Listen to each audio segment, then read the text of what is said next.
Sound to your mind.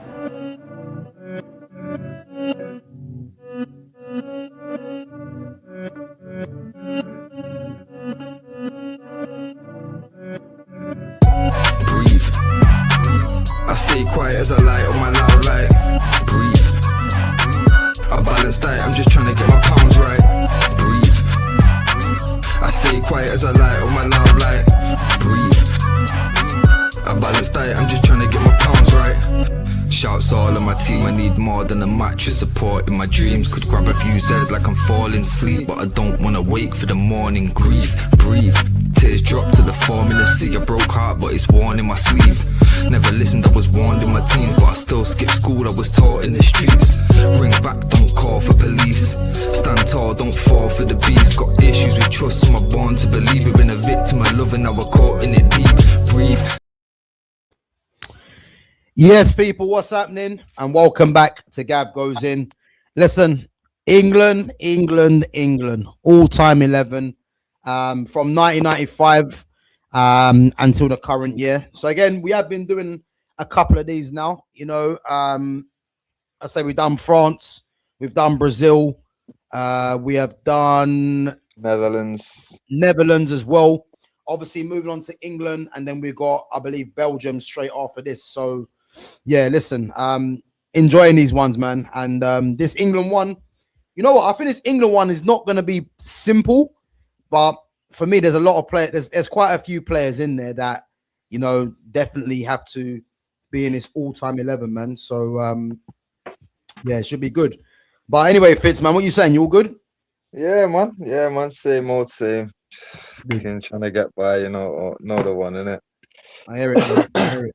How's the weather been down for you, man? To be fair, it's been like mad. Like it's not like hot, but it's hot. You know what I'm saying? Like it's that humid type of like it's just too much, man. But like I say, Lionel Messi, cheers for the slush machine. And yes, this is a bucket of slush with a full handle and everything. Like, bro, what's that saying? Is that nice?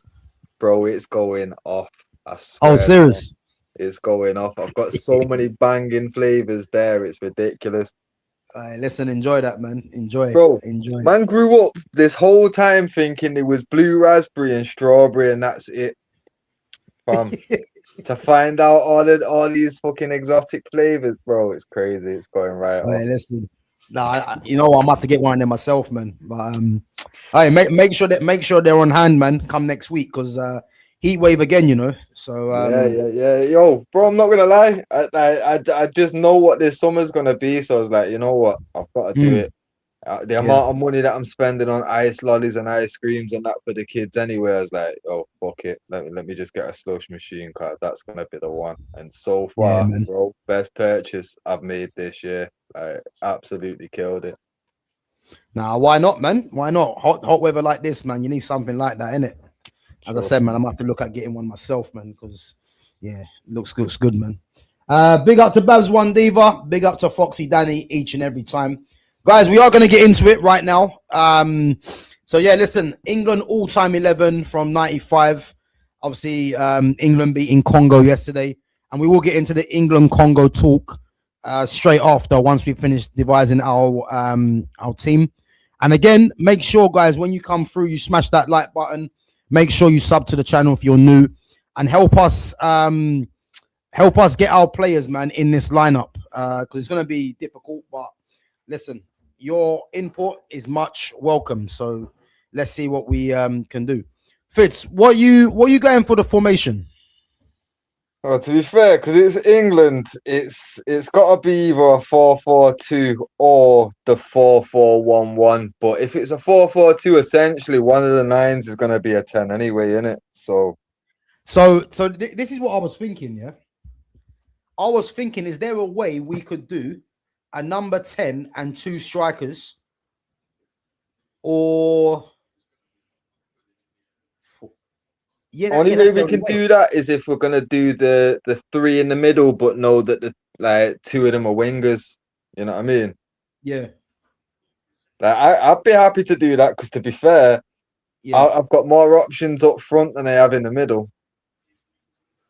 Right, let me just see something quickly. Let me see. The only problem is though, yeah. I'm trying to think, can we get away with no wingers? No, nah. That's what I'm thinking. Well, Yeah, to be fair, if you wanted to play three in the middle when we get there, yeah. we can either say fuck it, the two at the sides are going to be wings or not. But to be fair, I've got guys put down for wings that could probably play centre mid anyway. Okay, yeah. Okay. Do you know what? I'm stuck because this is difficult. So I'm thinking, what? So are we going with two central midfielders? Now, well, all I know is one definitely in there, in it. But I'll be happy to sacrifice one centre mid to get in an extra striker, and that's what I'm saying. Like the two that I've got down for the wings, essentially could play in the middle anyway. You know what I mean? So it just depends on whether you want them to play in the middle as part of a midfield three, or Yeah, if you wanted them to be essentially wingers with just one centre mid. I hear you. You know what? Okay, I'm gonna let you pick this I, formation, bro. I'll let you pick, man, because I'm stuck. so fuck it. I'm gonna say 4-3-1-2. 4-3. So number 10 and two strikers, yeah. Yeah, and then basically that midfield three, we can decide when we get there whether the sides are going to be wings or not in it. All right, cool. Because the thing is, well, I know the player you're thinking that can play centrally. Now you know one of them. Oh shit! Actually, yeah. Okay, yeah. This is gonna be fucked. All right, listen, we'll figure it out anyway. I got you, bro. Right, I got you, don't worry. So 4-3-1-2, yeah. Yeah. All right. All right. Let's go to goal. Obviously, goalkeepers. Now, I think if we're being serious, yeah, I want to say, yeah, that because let's face it, none of these keepers have won anything, by the way. Yeah, but maybe all four of them have a chance of getting in this team. And I think it's probably the first time where all four of them, you wouldn't really be dissatisfied picking any one of them. So I've gone with David Seaman. Yeah. Go on. No, I was just gonna say it's mad you've got 4 names down because that's what I've got down here. Like, but go on. I hear your 4. I've got 4 down here because I think any one of them could be a number 1. Because England haven't won anything with these keepers, but they've got further in tournaments with certain players. You know what I mean? Yeah, bro. A lot of these positions, there's one name down, might be 2. There's only the fucking literally everywhere's got only 2 people. Yeah. Other than the fucking keeper, where there's 4. Yeah. Just because there's nothing between them. Pickford, Hart, and James. I've got Hart, Seaman, James, and Robinson. Yeah. What? No Pickford, no? Nah. See, the thing is, yeah, I don't rate Pickford like that, yeah, but I think when it comes to England, he has been consistent. Nah, I hear it, but yeah, fucking hell, like every 2 years he's been consistent. Like yeah. And to be fair, how consistent? Because we've not won nothing. You know what I mean? Like, yeah. No, I hear it.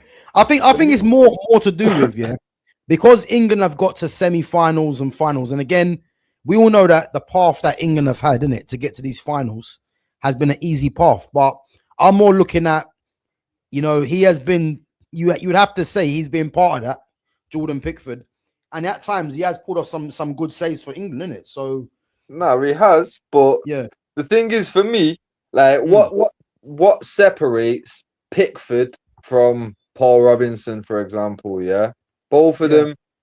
Because Paul Robinson was playing at smaller clubs, considering like he wasn't a top 4 keeper type of thing. You know what I mean?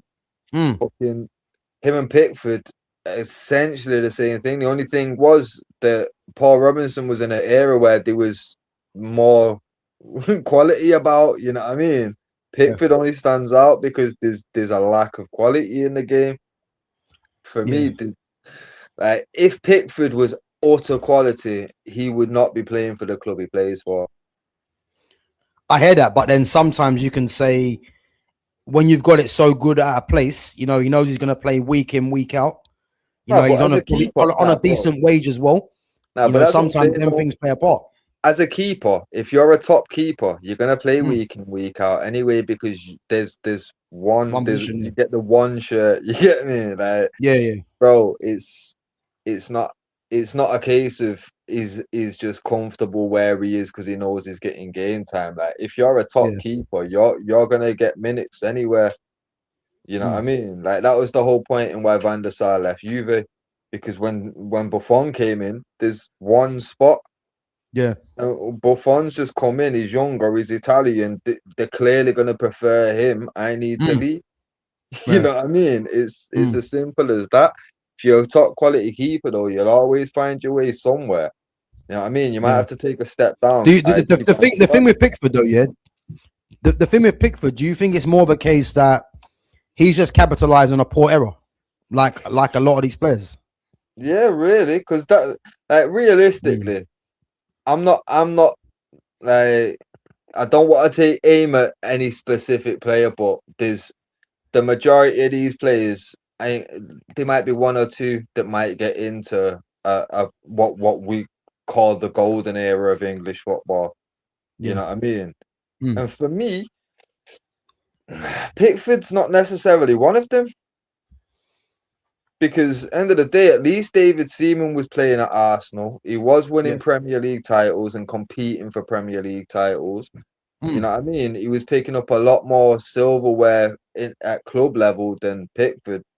You know what I mean? And he had Yeah. a much higher reputation in the global game as well. I don't think there's strikers out there that are looking at Jordan Pickford thinking, "Fucking hell, we've got to come up against him." Yeah. You know what I mean? No. To be fair, yeah, I'll make you Uh, right on that one. I'm just saying Pickford Even does David deserve James. somewhat of a shout purely because you know he's been the number one for a while, and as much as I don't rate Jordan Pickford, you know he has come up, you know, trumps for England at times, you know, and I that's why hear, he's in there. I But hear. again, all these keepers haven't won anything, so For I mean, me though, David Seaman was the number one for years. David James, again, I think David James was probably underrated, you know, but yeah, they yeah. always deemed him as being, you know, He prone to a made a few mistake. bad mistakes in an England Yeah, shirt, and that was the end of his career, really. yeah, And yeah, yeah. he still Exactly. played, obviously, but he was written off. For Yeah, me though, out of a lot of them, I'd probably go for Joe Hart, even though he's a City player and all that. I probably would go for him just for the like. He was a decent enough keeper, and yeah, on top of it, if you actually listen to I don't listen to many of these pundits, but when you actually listen to him, my yeah. man actually is on point with quite a lot of the things that his observations and the things that he notices. So Yeah, I've heard him say a couple of things to be fair, and at least it's at least he kind of knows what he's on about. Yeah, bro. So for Yeah. me, yeah, Mm. I'm leaning more towards Joe Hart. See, I'm leaning more towards David Seaman, if anything, because I think David Seaman and David James. I don't think there's much in it personally. I think a lot of people would say David Seaman over David James, but David James was a very good keeper. Just that, as I said, like they deemed him as being prone to a mistake, very much like you know Andy Cole needs 5 chances to score a goal, very much that kind of thing in it. Yeah, Um, and again, Pickford, as I said, we mentioned already. But I think on this one, yeah, I'm literally happy to go with anyone because there's no one really for me that stands out in the sense of they've won anything. Um, so yeah, I'm happy to go with either keeper really. I'm not fussed. Well, yeah. To be fair, I'm pretty much the same. Like I'm leaning more towards Joe Hart, but Joe Hart or Seaman both. Like Should we just go with Joe Hart then?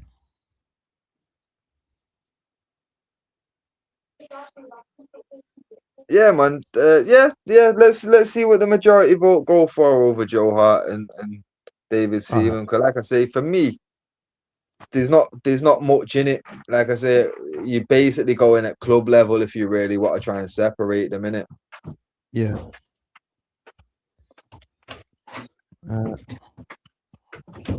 Well, I know we've got a fair few Arsenal fans that are usually in the chat, so it's probably going to go towards Seaman.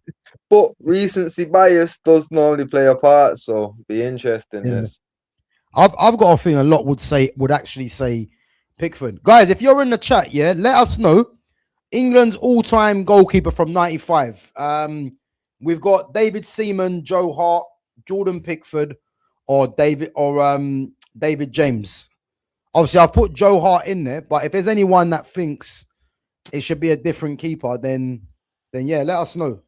Let us know, and then we'll change it towards the end. But anyway, let's get on to the defense anyway. So obviously, you've got two players for each fullback position? Yeah. Now, well, I've got two for right back and one for left back. Yeah, I mean, yeah, I mean, listen, let's just get the left back in it. We know who that is. I think. Listen, I've put names down. Yeah, I've got Leighton Baines, I've got Luke Shaw, Stuart Pearce, and Danny Rose. Yeah. No Winterburn, no. Huh? No Nigel Winterburn, no. Fuck him, man. When Di Canio put it on him, man, he didn't fancy it. That's why he didn't make it. That's why he didn't make it. Nah, forget him, man. Him and Dixon can go to hell, man. Dixon's one of the worst commentators I've ever seen. That guy frustrates the life out of me, honestly. So yeah, just based on that, man, them guys don't get into this. No way. And they're Arsenal as well. So yeah, you've got to be serious. But yeah, listen, all those left backs there, all decent. Well, to be fair, they're all good left backs in their own right. You know, I thought Danny Rose at a time when he was playing for both Tottenham and for England was one of the best left backs in the league, if not the best left back in the league. You know, Stuart Pearce, you know, the tough man at left back as well. I actually thought Stuart Pearce was decent. You know, he was known as like that solid left back. You know, I don't think he was great going forward, but he was a very good defender, to be fair. Yeah. Nah, to be fair, it was his reputation. It preceded him, didn't it? Like, obviously, everyone called him Psycho, innit? So Psycho, yeah. He was always screaming at guys and that. So it's like, yeah, he was one of the Roy Keane, Vinnie Jones. Like, he was one of that ilk. Yeah. So 100%, yeah. And again, when you like, especially in this country, yeah, when they get players like that, they just latch onto players like that. You know what I'm trying to say? So. But it's mad though, because they latch onto them until it don't suit them. Like the way that they did Vinnie Jones was bad. Like they loved him for his hard man shit, and the next thing it was like, nah, he's a hooligan, get him out of the game. Like, wait, that season you loved him. Bro, so you know, yeah, you know what, yeah, I was crying, I was in stitches, yeah, when I watched the compilation of Vinnie Jones, yeah, bro, that guy, yeah, should have done jail time for what he done on that pitch. Bro, I've never seen nothing like that, yeah. What he was doing, yeah. And what made it worse is that he was doing it on purpose and then just smiling and laughing. Yeah, because that's what I'm saying.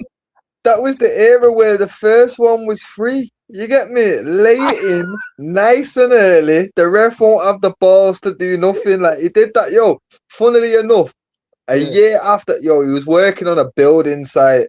Yeah, and then a year later, he's in an FA Cup final and took out Liverpool's top dog in like the first 17 seconds, bro. Bro, that guy had me crying. I'm telling you. The thing is that, yeah, you know what made me laugh at him, yeah, is that he'll do it on purpose, yeah, and he's still arguing. Like, what are you arguing about? Yeah. It made no sense.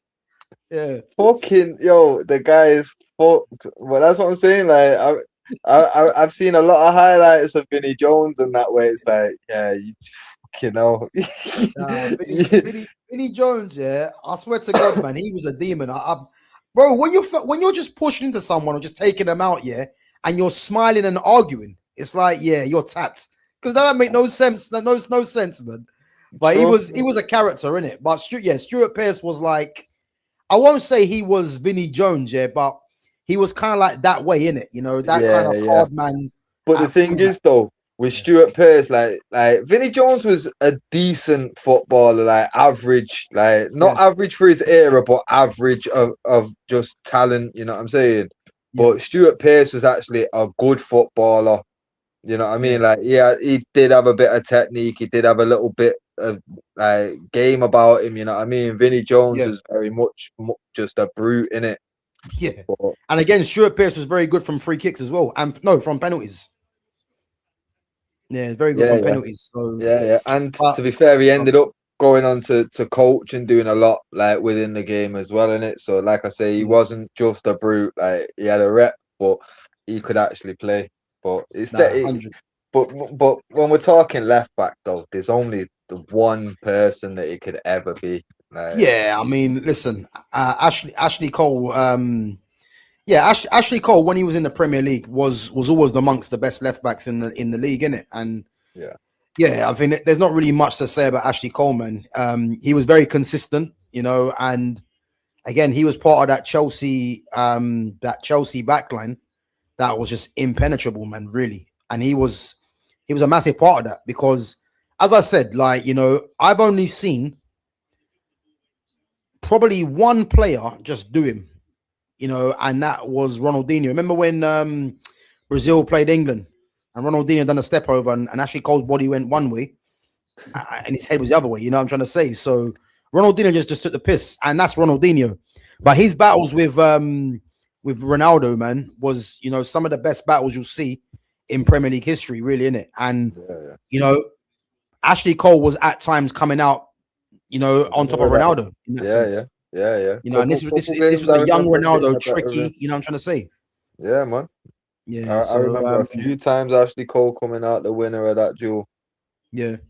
Nah, he was a very good left back, man. As I say, I would love to put Patrice Evra over Ashley Cole, but I think Ashley Cole probably just edges Evra, if we're honest. Because Ashley Cole could defend and attack. Evra could as well, but I think you probably say Ashley Cole was slightly a bit more reliable. You know what I'm trying to say? Yeah. You know, but yeah, he goes in there easy, man. Let's move to right back here. And I know you've probably got two names, yeah? Now, I've put, oh, shit. Actually, wait, okay, let's be serious. Right, I put four names in there, yeah? Glenn Johnson, worthy mention. You know, obviously, Glenn Johnson coming from West Ham, you know. Glenn Johnson actually started off as a centre-back, believe it or not, yeah? And then obviously transitioned to right back, obviously played for Portsmouth as well. I've put Reece James in there because, for me, Reece James, for me, should become, in my opinion, England's best ever right back. But a lot of it's going to come down to how much is he going to be available for England. You know, he's got an injury at the moment. They're saying he might be back from Mexico. But in terms of ability, like, he stands alone for me, Reece James, as a right back. I don't think there's been a better right back in terms of what Reece James offers from quality, and he's very good defensively as well. But again, Danny Olmo, unlucky. But yeah, I think it's obviously going to be between two players, yeah? And I actually think we're going to be the opposite. You're going to go for the other, I'm going to go for one, yeah? Obviously, Gary Neville and Carl Walker. Who are you going for? I didn't even have Neville down.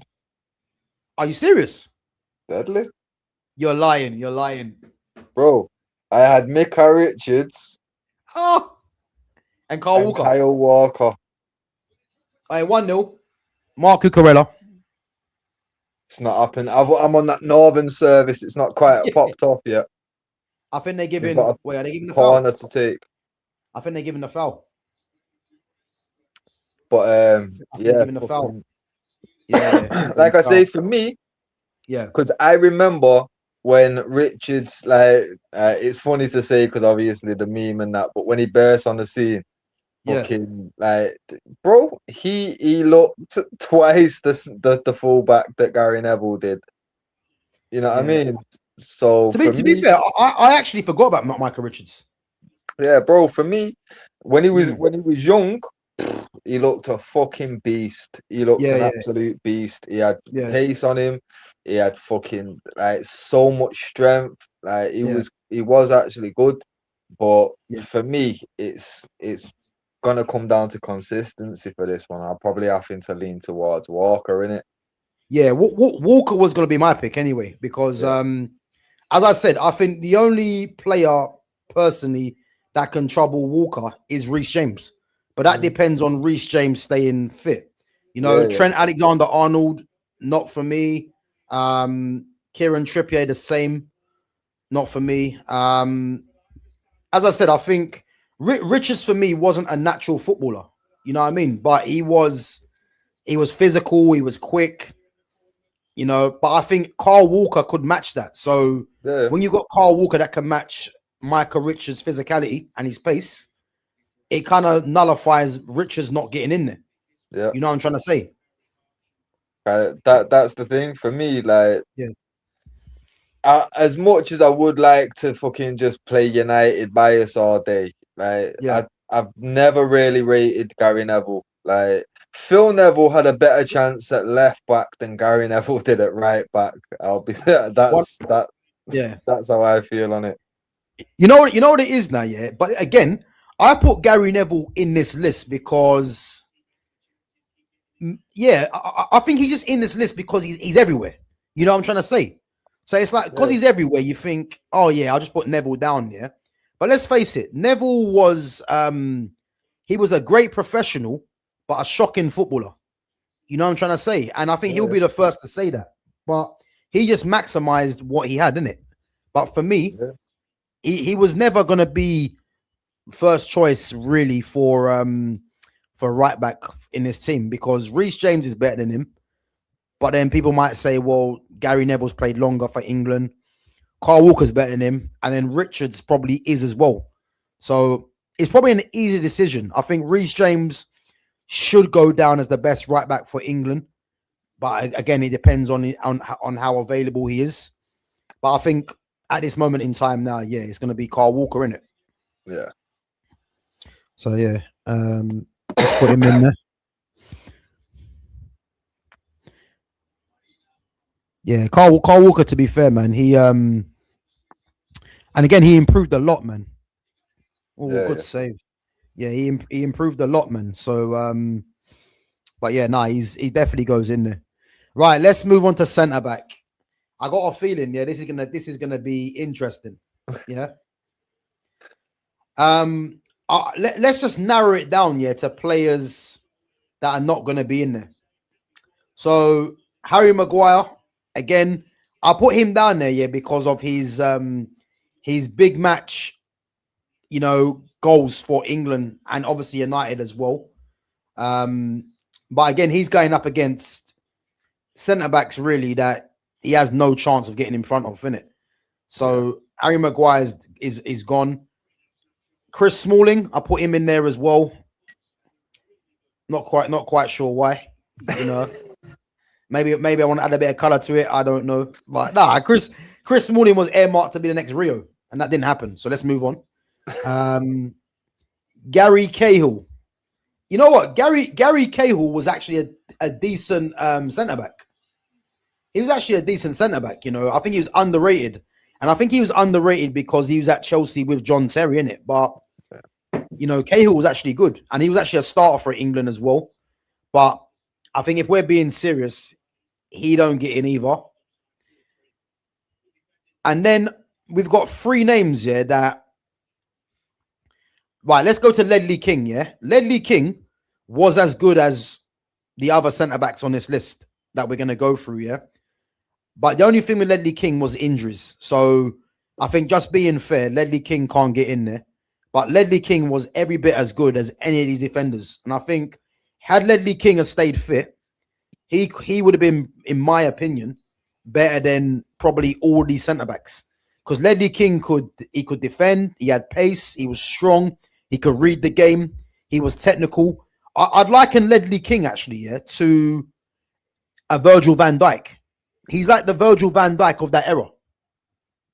I know you I've don't never rate heard Van Dijk. someone disrespect Ledley so much. Wait. Here what I'm going with this, yeah. When I was saying he's like Ledley King, in terms of what Van Dijk has on the ball, Ledley King had that as well. Yeah. But Ledley was a defender.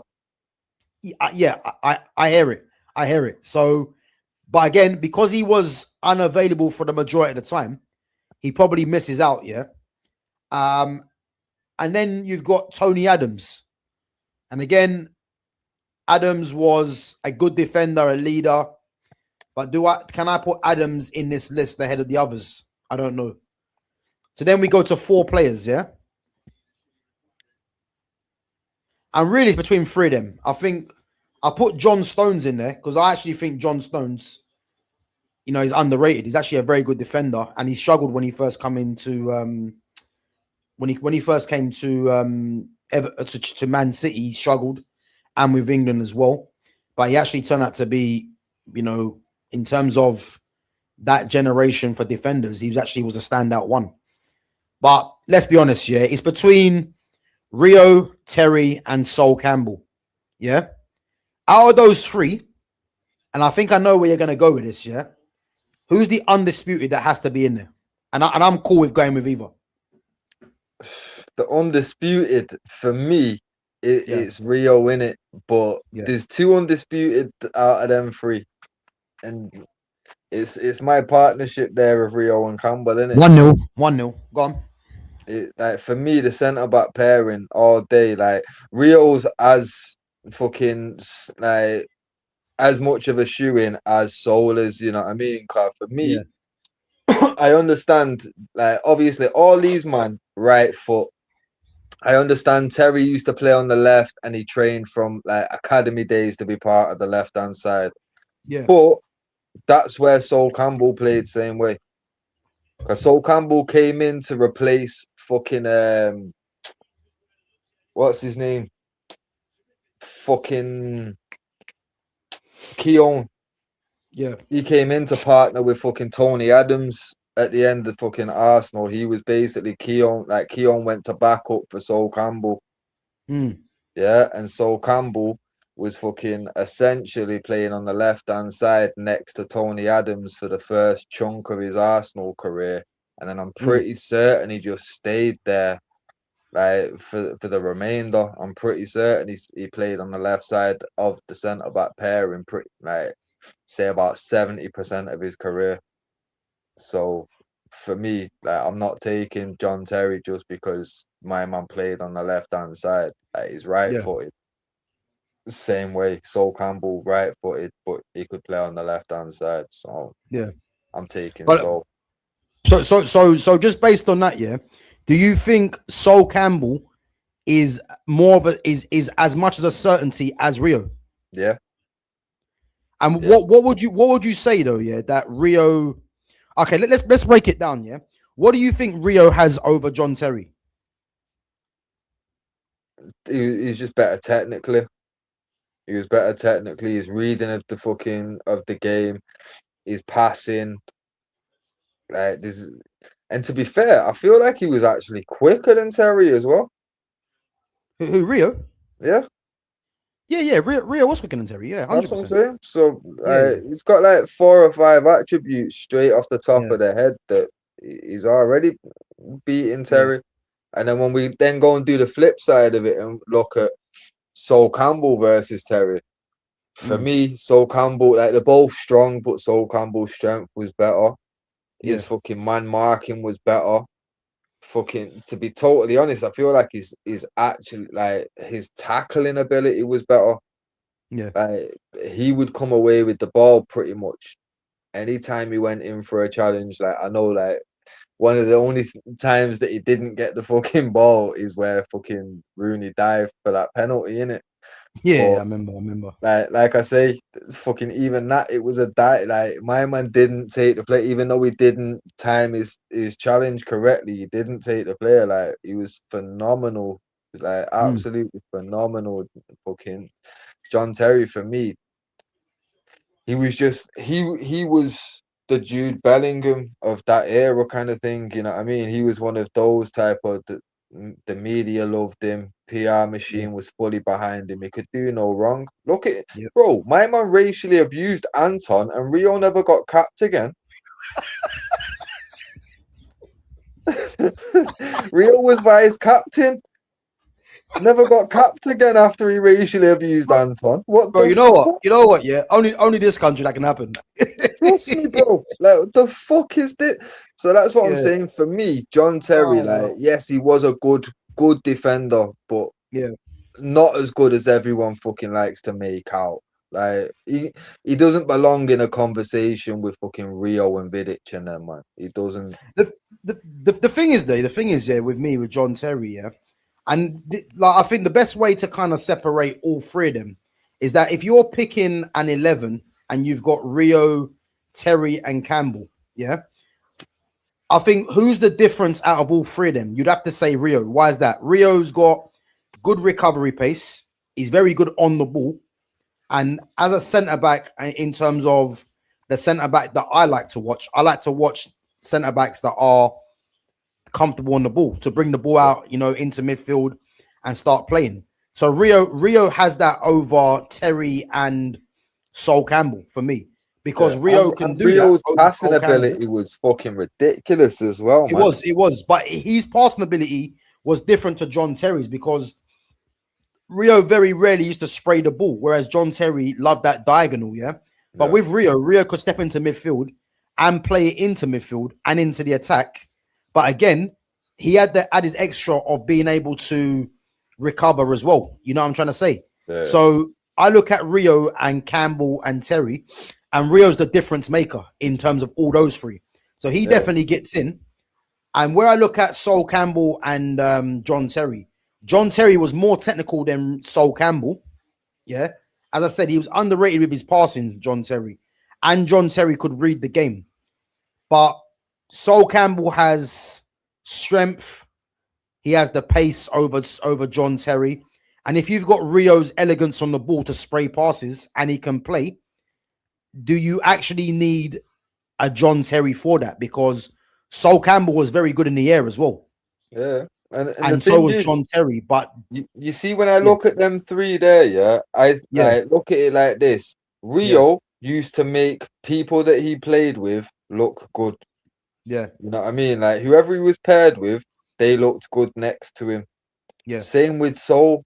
You know what I mean? Sol, he basically, for different reasons, they carried the centre back pairings. When you look at John Terry for England, he had Rio next to him. Yeah. And at Chelsea, he had Carvalho next to him. For me, he was never the best centre back out of the centre back pairing that he was in. I think this is the thing at Chelsea, though. Yeah, I think they would have said John Terry was the best centre back because he's the captain, he's Mr. Chelsea in their right, isn't it? But a lot of the times, Ricardo Carvalho was like an unsung hero. He was never going to be given the praise. If you could only pick one of them man to start off to build your centre back pairing, you're taking Ricardo, innit? Yeah. Personally, I would, and that's the thing. And if you then again, Ricardo Carvalho, had very good recovery pace. Yeah, like him and Rio were very similar in a sense. But that's what I'm saying. So the same rules apply when you go to England. You look at Terry centre back pairings at England. You're gonna take Rio first. So for me, that's all you need to know, that John Terry wasn't like the rock at centre back that everybody likes to make out. He was very lucky to have been partnered with who he was partnered with. Yeah, because I don't know if he'd have shone the same way if he'd have had to have played next to like a Tony Adams, who great centre back, but I don't know if John Terry would have looked all that next to a Tony Adams. You know what I mean? No, you're right. You're right. So what we're saying, Rio and Sol, yeah? Yeah, man. Yeah.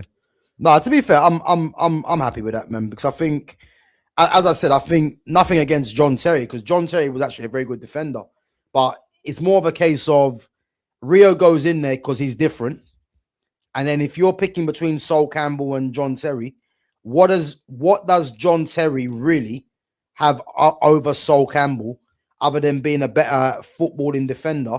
But then you've got Rio for that. So because what does he excel at John Terry? What does he excel at Sol Campbell at? That's how you can kind of look at it, innit? Yeah.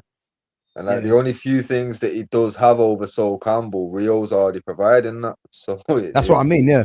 That's what I mean. It, doesn't it? Yeah. Cool, man. But yeah, listen, Sol Campbell, man, what a defender he was, you know. But I mean, he's kind of his accolade for being a good defender, man, was managing fucking Macclesfield Town, man. They took the piss. You know what I mean? Sure, man. Took the piss. You know, John Terry, Gerrard, Lampard, these guys were given everything. Sol Campbell, what does he get? Bro, and that's the thing. I've said it before, innit? Like, my brother was playing for them at the time. Like, Sol Campbell had to buy his way into that. He had to promise to put his own money into training facilities and all the rest of it just to get that opportunity. That's mad. That's mad. And the thing is, where is he now? Bro, but that's the thing. He didn't invest quick enough and they got rid of him. So he probably got blacklisted from there. But you know what makes me laugh about all that, is that, like, I think you'll try your best to not look at it like this, but it is what it is, How the hell, is his first job Macclesfield Town, and he's in that situation where he's having to invest his own money into it? Like, you can't tell me that these things are not, not done on purpose. Of course, man. Of course. It's not like Sol Campbell was Carlton Palmer. You know what I'm trying to say?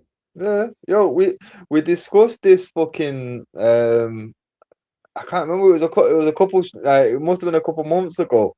But someone was like, nah, it's not that bad. It can't be. And then obviously they must have gone and checked. I think it was one black manager out of like 93 teams in England. It's like, bro, that's what we're talking about. You know what I mean? Like, it's crazy. It's not a coincidence that these stats are actually a thing. You know what I mean? Ooh, what a free kick off the bar.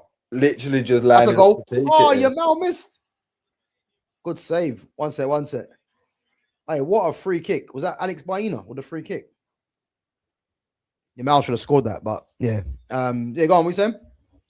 I'm just waiting to see it myself now. Wait a sec. I'm on that northern time, innit? 1 sec. Yeah, what a free kick, Baina, off the bar. Fucking hell. A great strike, innit? And then your Mal should have scored. Oh, fucking hell. Defense, good save. It was a good save. It's a good save. But yeah, guys, listen, we're going to move it on. Obviously, the back four: Sol Campbell, Rio Ferdinand, Ashley Cole at left back, Carl Walker at right back, and Joe Hart in goal. Guys, if there's any other defenders that you feel should be in this all-time 11 for England, 95 to present, then let us know in the chat.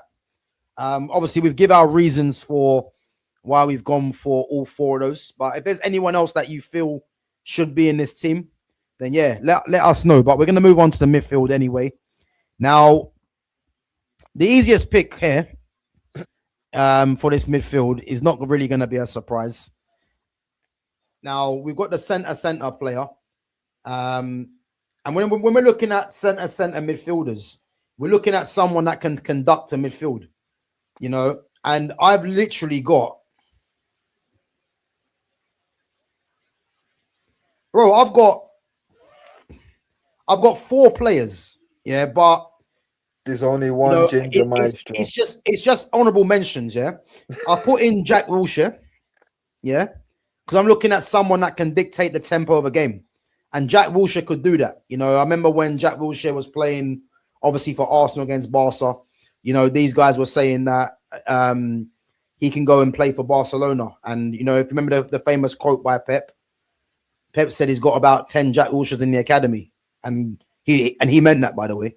I think it was just a case of England fans getting carried away because they had never seen a player like Wilshere, left-footed of that height, doing what he was doing. But again, the Spanish national team have players like that rolling out.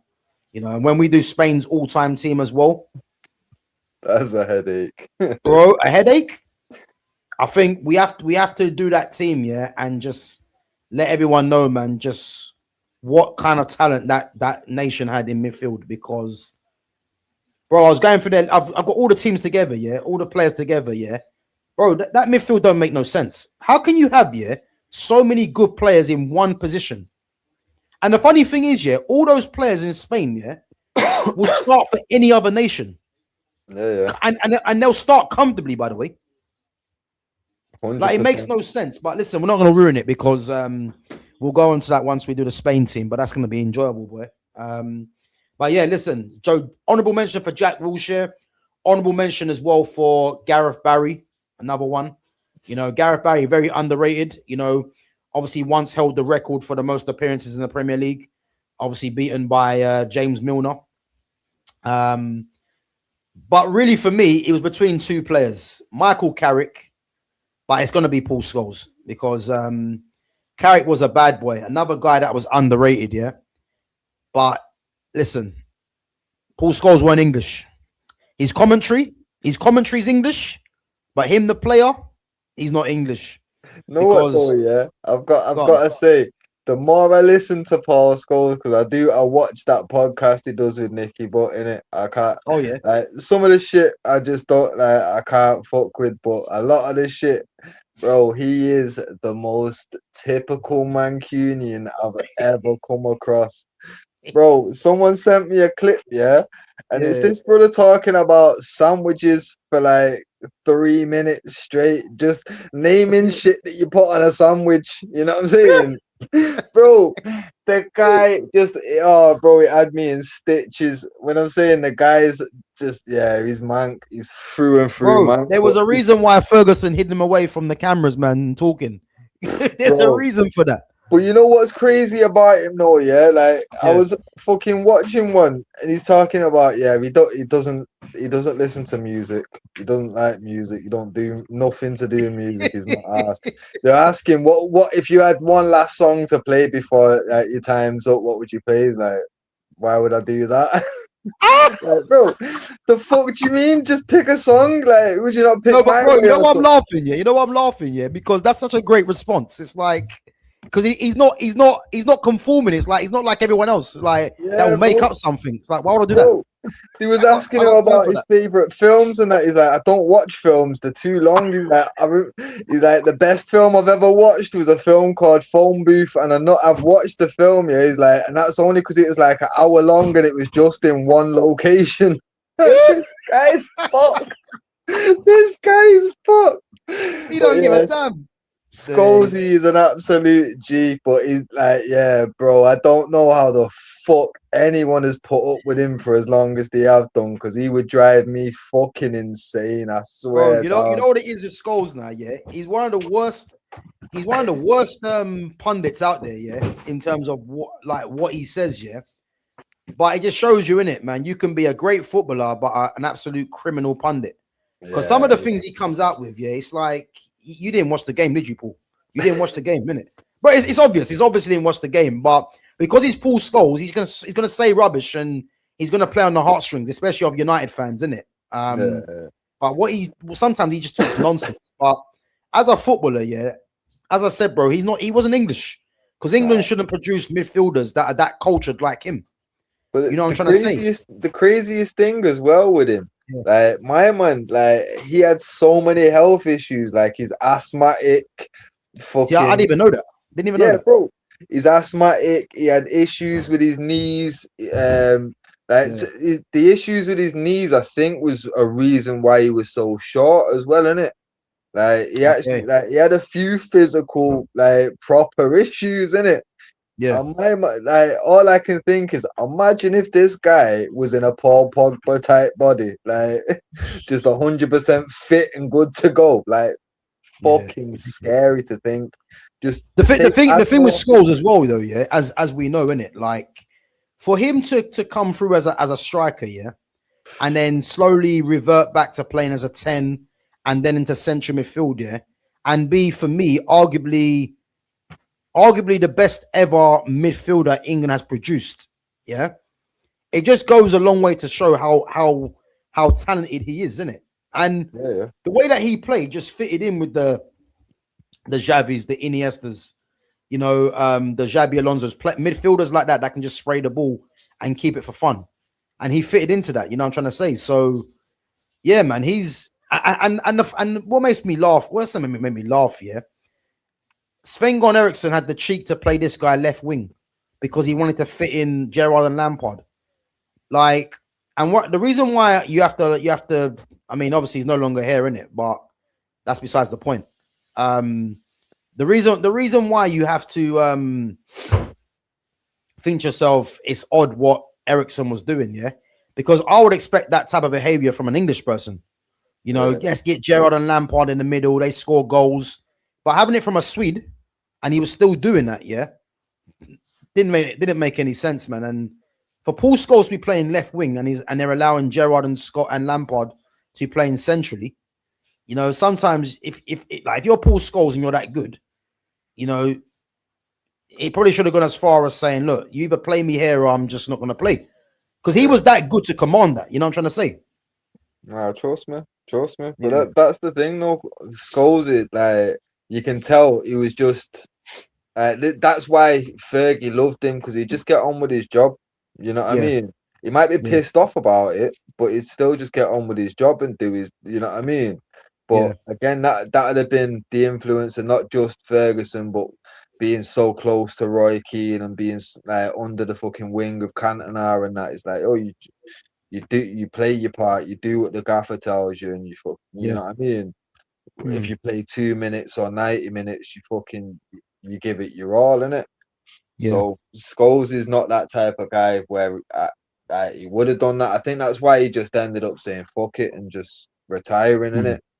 Just refused, like, because I know a couple of managers after he retired from international tried to call him back up, and he was like, "Nah, I'm not doing it." Like, I swear, McLaren tried to call him back up, and he said no. Yeah, but again, why would you, man? He's done his time with England, you know. Yeah, and to be fair, like he already knew, like the PR machines behind two other players. You're only playing like it's a 4-4-2 type of thing. I'm not getting in that team in my natural position. So why am I coming to just get aggro and stick for not playing as good as I do for United when I'm being forced out of position? Fuck it, you get me. But again, what it shows you as well, is that the foresight from England wasn't there, because you know England, if England had three midfielders that they desperately wanted to play, you mean to tell me that they couldn't devise a formation, you know, where Paul Scholes is playing centrally? Like, because I guarantee if Paul Scholes was Spanish, there's no way he's playing left wing, by the way. No way. You know, Zidane played left midfield in a 4 for Real Madrid. But again, Zidane was tall in it, so it's probably a bit different. But the way Paul Scholes played, you can see this guy was a central midfield player. And they had him doing up left wing chores before. I swear he was overtaken by Trevor Sinclair or something like that. You know what I'm trying to say? It was embarrassing, man.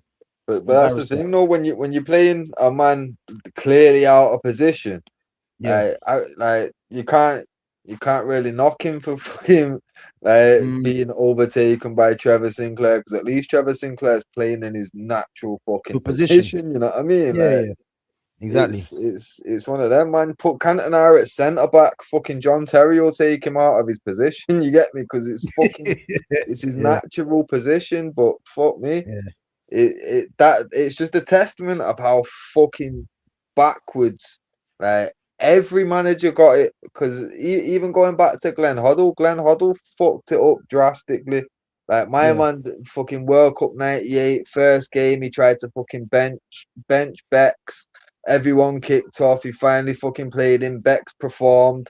Then obviously he stuck by Bex. But then the second that Bex got the red card, stuck it on him about, he's a fucking what did he call him now? Some stupid boy or something, in it, to the media. It's like, yo, bro, how the fuck is the England manager this shit? And then we replace him with fucking Sven, and Sven's just as fucking backwards with shit. Like, I'm gonna put potentially the best midfielder in England on the fucking wing. Yeah, for what? For what? Like, it was almost like sabotage. I don't give a fuck when you actually deep it and you look at the players that got capped so much. and you look at where they played certain people, and yeah, you just think, yeah, it had to be sabotage. Yeah, it didn't make any sense, man. It made no sense. But again, I think it kind of shows you just how backwards England was at that time, innit? Because as I said, like if they had three players that they desperately wanted to play, of those three, you mean to tell me you couldn't devise a formation to play those three all centrally? If it Thing meant, is, not playing a winger, etc., or playing uh, with they one less definitely striker. was. And the thing is, there was a way, because obviously I know full well they definitely wanted to try and get Bex into the team, but as we all know, Bex could play a central role same way, so he didn't Yeah, have to be out wide. So you yeah, could have easily tried to accommodate. Because when you've got Bex, Scholes, Gerrard, and Lampard that can all play central roles, yeah, you can fucking work something out there. I don't care whether it's Gerrard's gonna be the centre who's doing a bit of defensive work because he had a bit more defensive work rate in him. Then you put fucking Scholes and fucking Bex in the centre, and then you put Lampard up in the 10 or something. Like, however the fuck you've got to arrange it, you can work something out. You know what I mean? Like, but like I say, fucking, it just feels when you look back on it now, it had to be sabotage. I don't care what anybody tells me, because you look at some of the players that got consistently capped and some of the players that never got capped, and then you look at where they decided to play people and the games that certain people played in. You think, this doesn't make sense. yeah. Like, look No, I at the agree. squad that they've just took to this one. It doesn't make sense. It feels like sabotage when you really look at it. You're like, What the thing is, I wouldn't say it doesn't make sense. Yeah, it's very obvious what Tuchel's gone for, innit? yeah, You know no, what I you mean? can see the thinking behind the squad, but the thing that doesn't make sense to me is, where's Plan B? There ain't. Because Bro, that's it's what I'm what saying. Like, you it's even what we've been mentioned it saying. on the last watch Mm. along when he made his subs. They're so predictable because everything's like for like. Yep. You get me? Yep. It's pace on the wings for pace on the wings. You know what I Yeah. mean? But There's listen, no. let's get into that after, innit? Yeah, Because I yeah, want to yeah, get yeah. through this team and we'll discuss that after because there's obviously a lot to say, innit? But yeah, yeah, but the fact that Skolzy was so fucking underused and wasn't used as a key part of the England team whilst they had him available is yeah, fucking criminal. And every manager that was in charge during that period needs fucking looking into, because they were yeah, definitely on someone's payroll to fuck up that. yeah. I agree, man. It made no sense, but listen, there's nothing denying, man. That this guy for me is one of the all-time greatest midfielders, not just for England, but of his generation. Like he was that good, Paul Scholes, and 100. yeah, man, he definitely goes in there. Now, Now, should on the we should sides we of it, do should we do the number 10 and the other two midfielders as well all together? Because I'll be honest with you, I think there's a few players in contention, and well, we're probably yeah, going to be because the same on a couple of them. yeah, because like Yeah, basically. Fucking for me, like whether the two at the side of Scholesy are going to be wingers or not, like I yeah, say, yeah. the two that I've got in mind, because as much as I would have loved to have thrown John Barnes out on the left, he retired from international in '95. So even though he just about fit the criteria, Okay, he's not really in. You know what I mean? okay. So the thing is that kind of makes it a bit more easy then, because Yeah. I thought you was going Barnes, yeah, but then I think if we're gonna do the wingers, let's narrow it down, innit?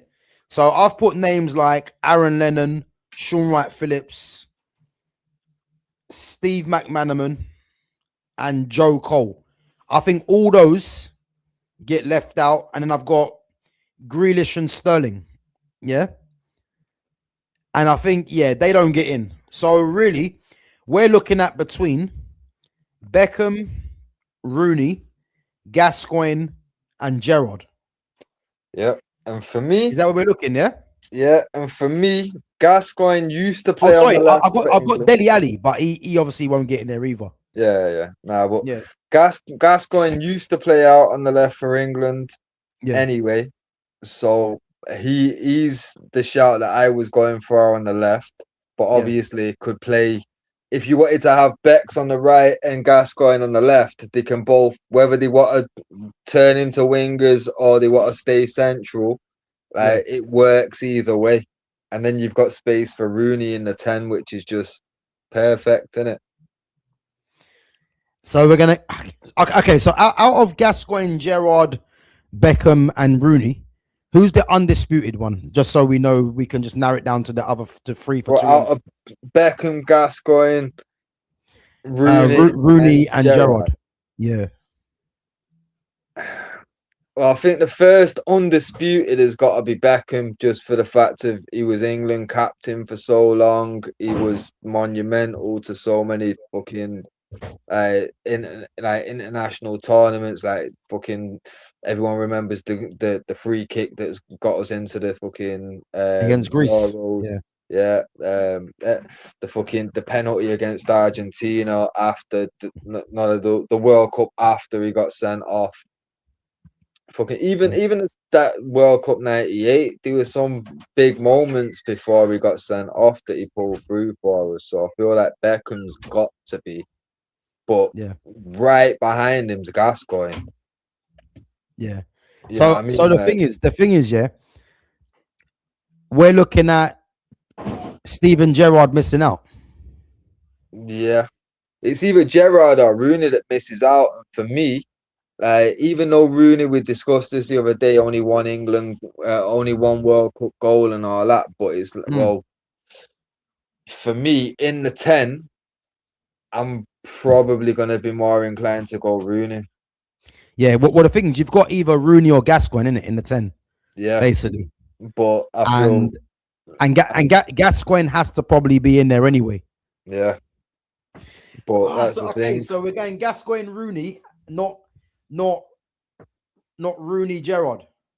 Yeah, I because for me, Gascoigne, don't forget, like Gascoigne was seen as like the hope for England. You know what I mean? Yeah. I know some of that stuff does fall in competitions before, but like Euro '96, he was monumental.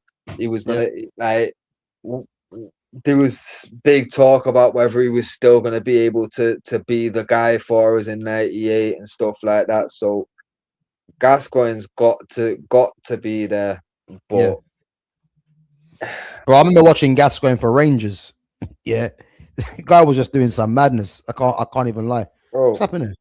Gascoigne, like, and that again, you look at some of the goals that he scored, like the goal that he scored against Scotland.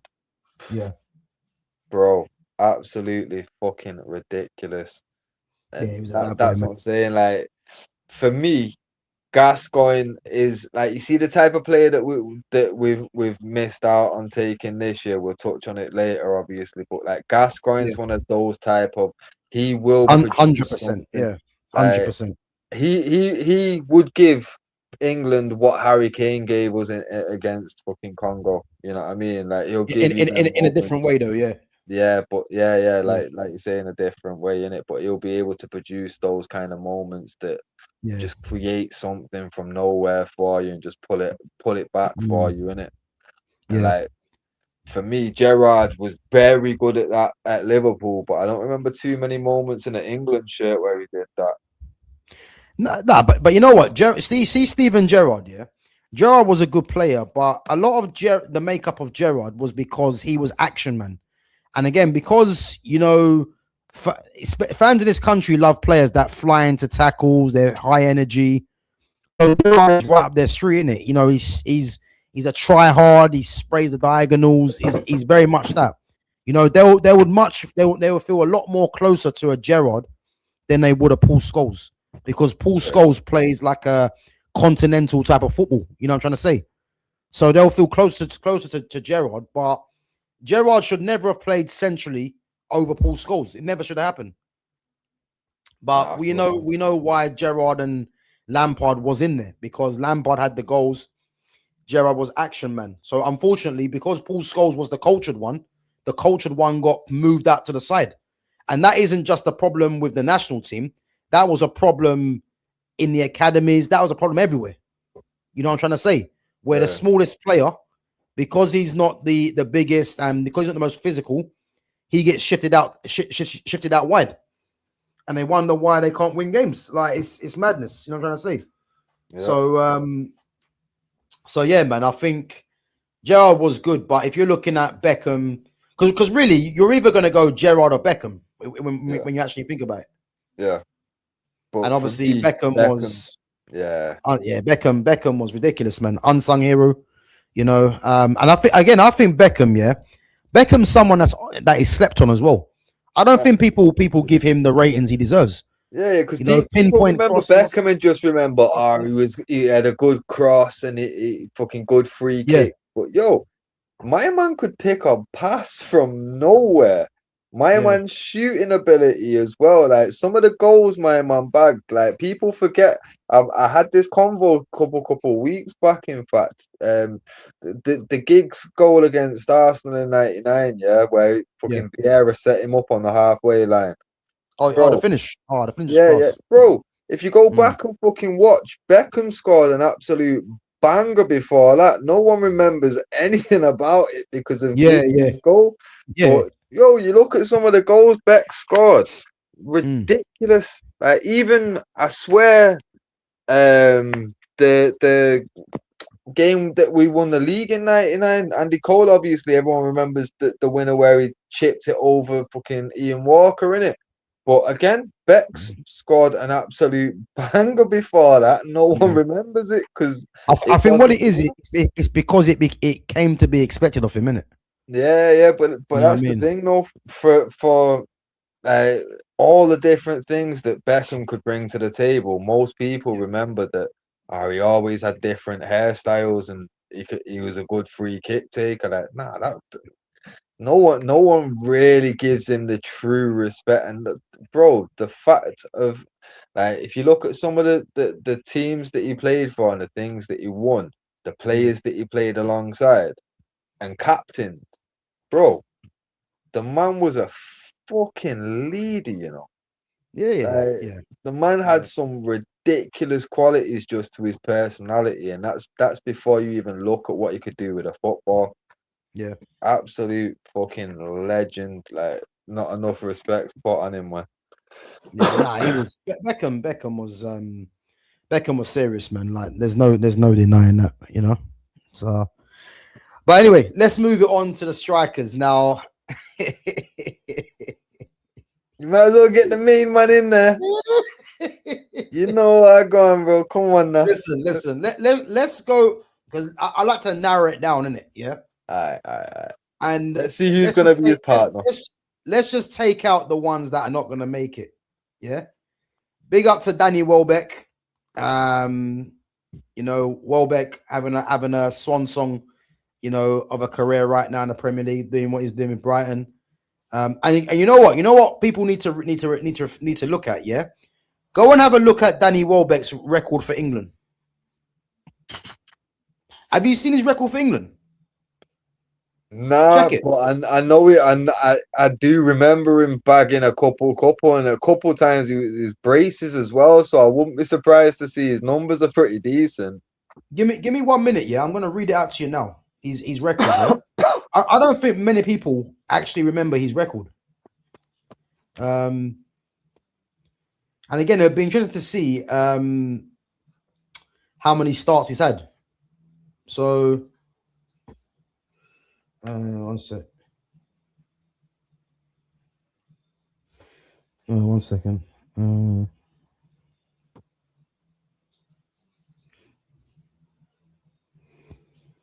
I swear he had more than that. I swear he had more than that. 1 second. So,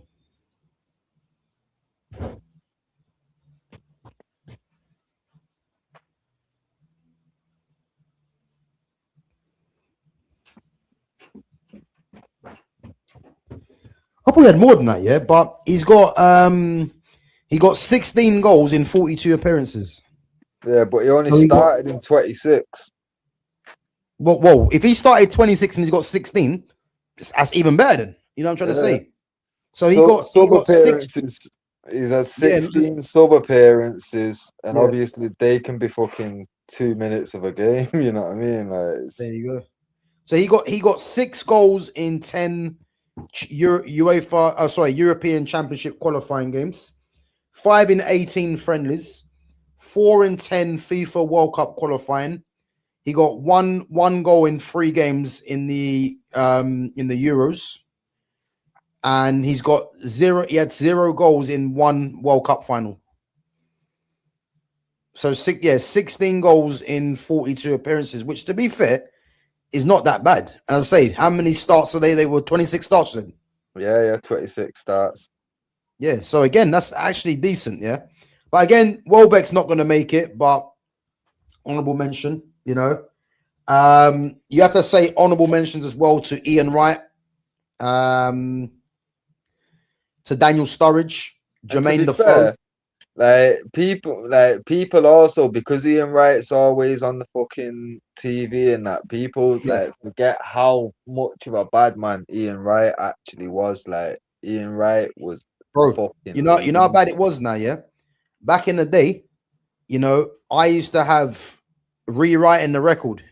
Ian Wright, when he broke the goal scoring record, I used to have rewriting the record. And I'll tell you now, yeah, some of the goals this guy scored, like some of the goals he scored, like were elite finishes. Left foot, right foot. Like Ian Wright was a top striker, he was. But again, it's one of them things where there's other players that were just always going to be ahead of him. Yeah. And again, never had the career that he should have had for England, like many others, you know. But I think, yeah, he's not going to make this lineup because. And the thing is that the one thing that really, Dublin. No, the one thing that really goes against Wright is obviously he come into the game so late. It's like Jamie Vardy's got no chance of getting into this because as good of a striker that he is, yeah, Vardy won my list. He come into the game way too late, really, innit? Obviously, like a lot, like basically what 99% of footballers come through the academy and the balling professionally at 16, 17. You know what I mean? Fucking Ian Wright was a Sunday League player until his mid-20s, right? Like, you can't really expect his stats to live up to some of like the elite strikers that are alongside him in this conversation, isn't it? Like, it's unfortunate because to be fair, if he'd have come through an academy and would have broke out at 17, bro, his numbers could have been ridiculous.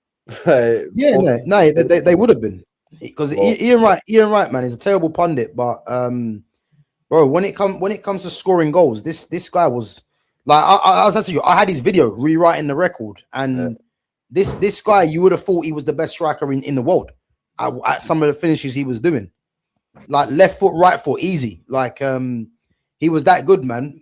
But again, as I said, he never got the career for England that he should have had, and we know why that is.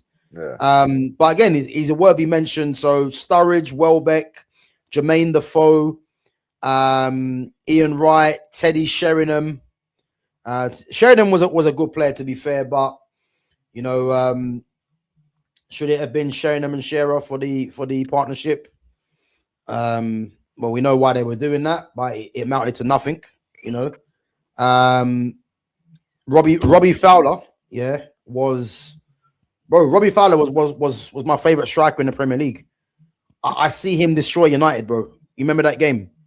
Bro, I watched him destroy United. It didn't make sense. Didn't make sense some of the finishes that guy was doing off his left foot. And I've watched him destroy pretty much every Premier League team he come up against at one time or another. Yeah, bro, he was fucking ridiculous, Robbie Fowler. Seen him do some nasty shit to Arsenal as well, you know what I mean? Yeah, like, he was ridiculous, man. Like, and the thing is, I remember watching a documentary on, because I didn't realize that Robbie Fowler was from some tough part in Liverpool, man. A tough estate in Liverpool. Yeah, he's proper from the ends, isn't it? Bro, I see the documentary. I didn't realize, man. But yeah, he was ridiculous, man. Like that left foot, it didn't make any sense, man. How technical he was, and this is what I'm trying to say to you, when you got players like that, and you mean to tell me I mean, how many caps did Robbie Fowler get for England? That's what I want to know.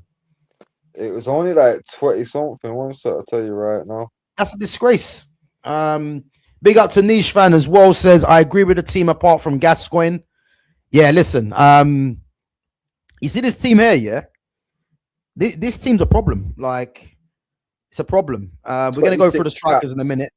26 caps. But how many starts? One set. I bet you got less than 10 starts.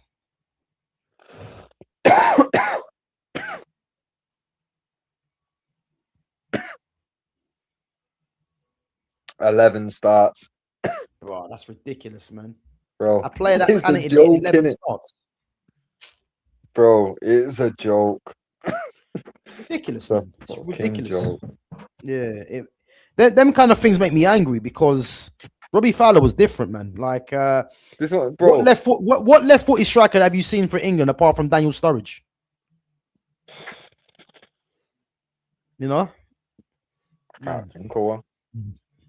But fucking hell, the options have been thin, innit? Oh, bro. No wonder we always struggled on that left. Storage. Yeah.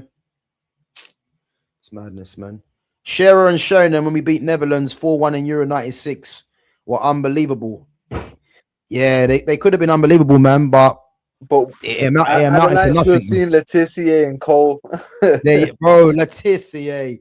You know the funny thing is, Fitch, yeah, he's not even on my list, yeah, because the guy just wasn't used.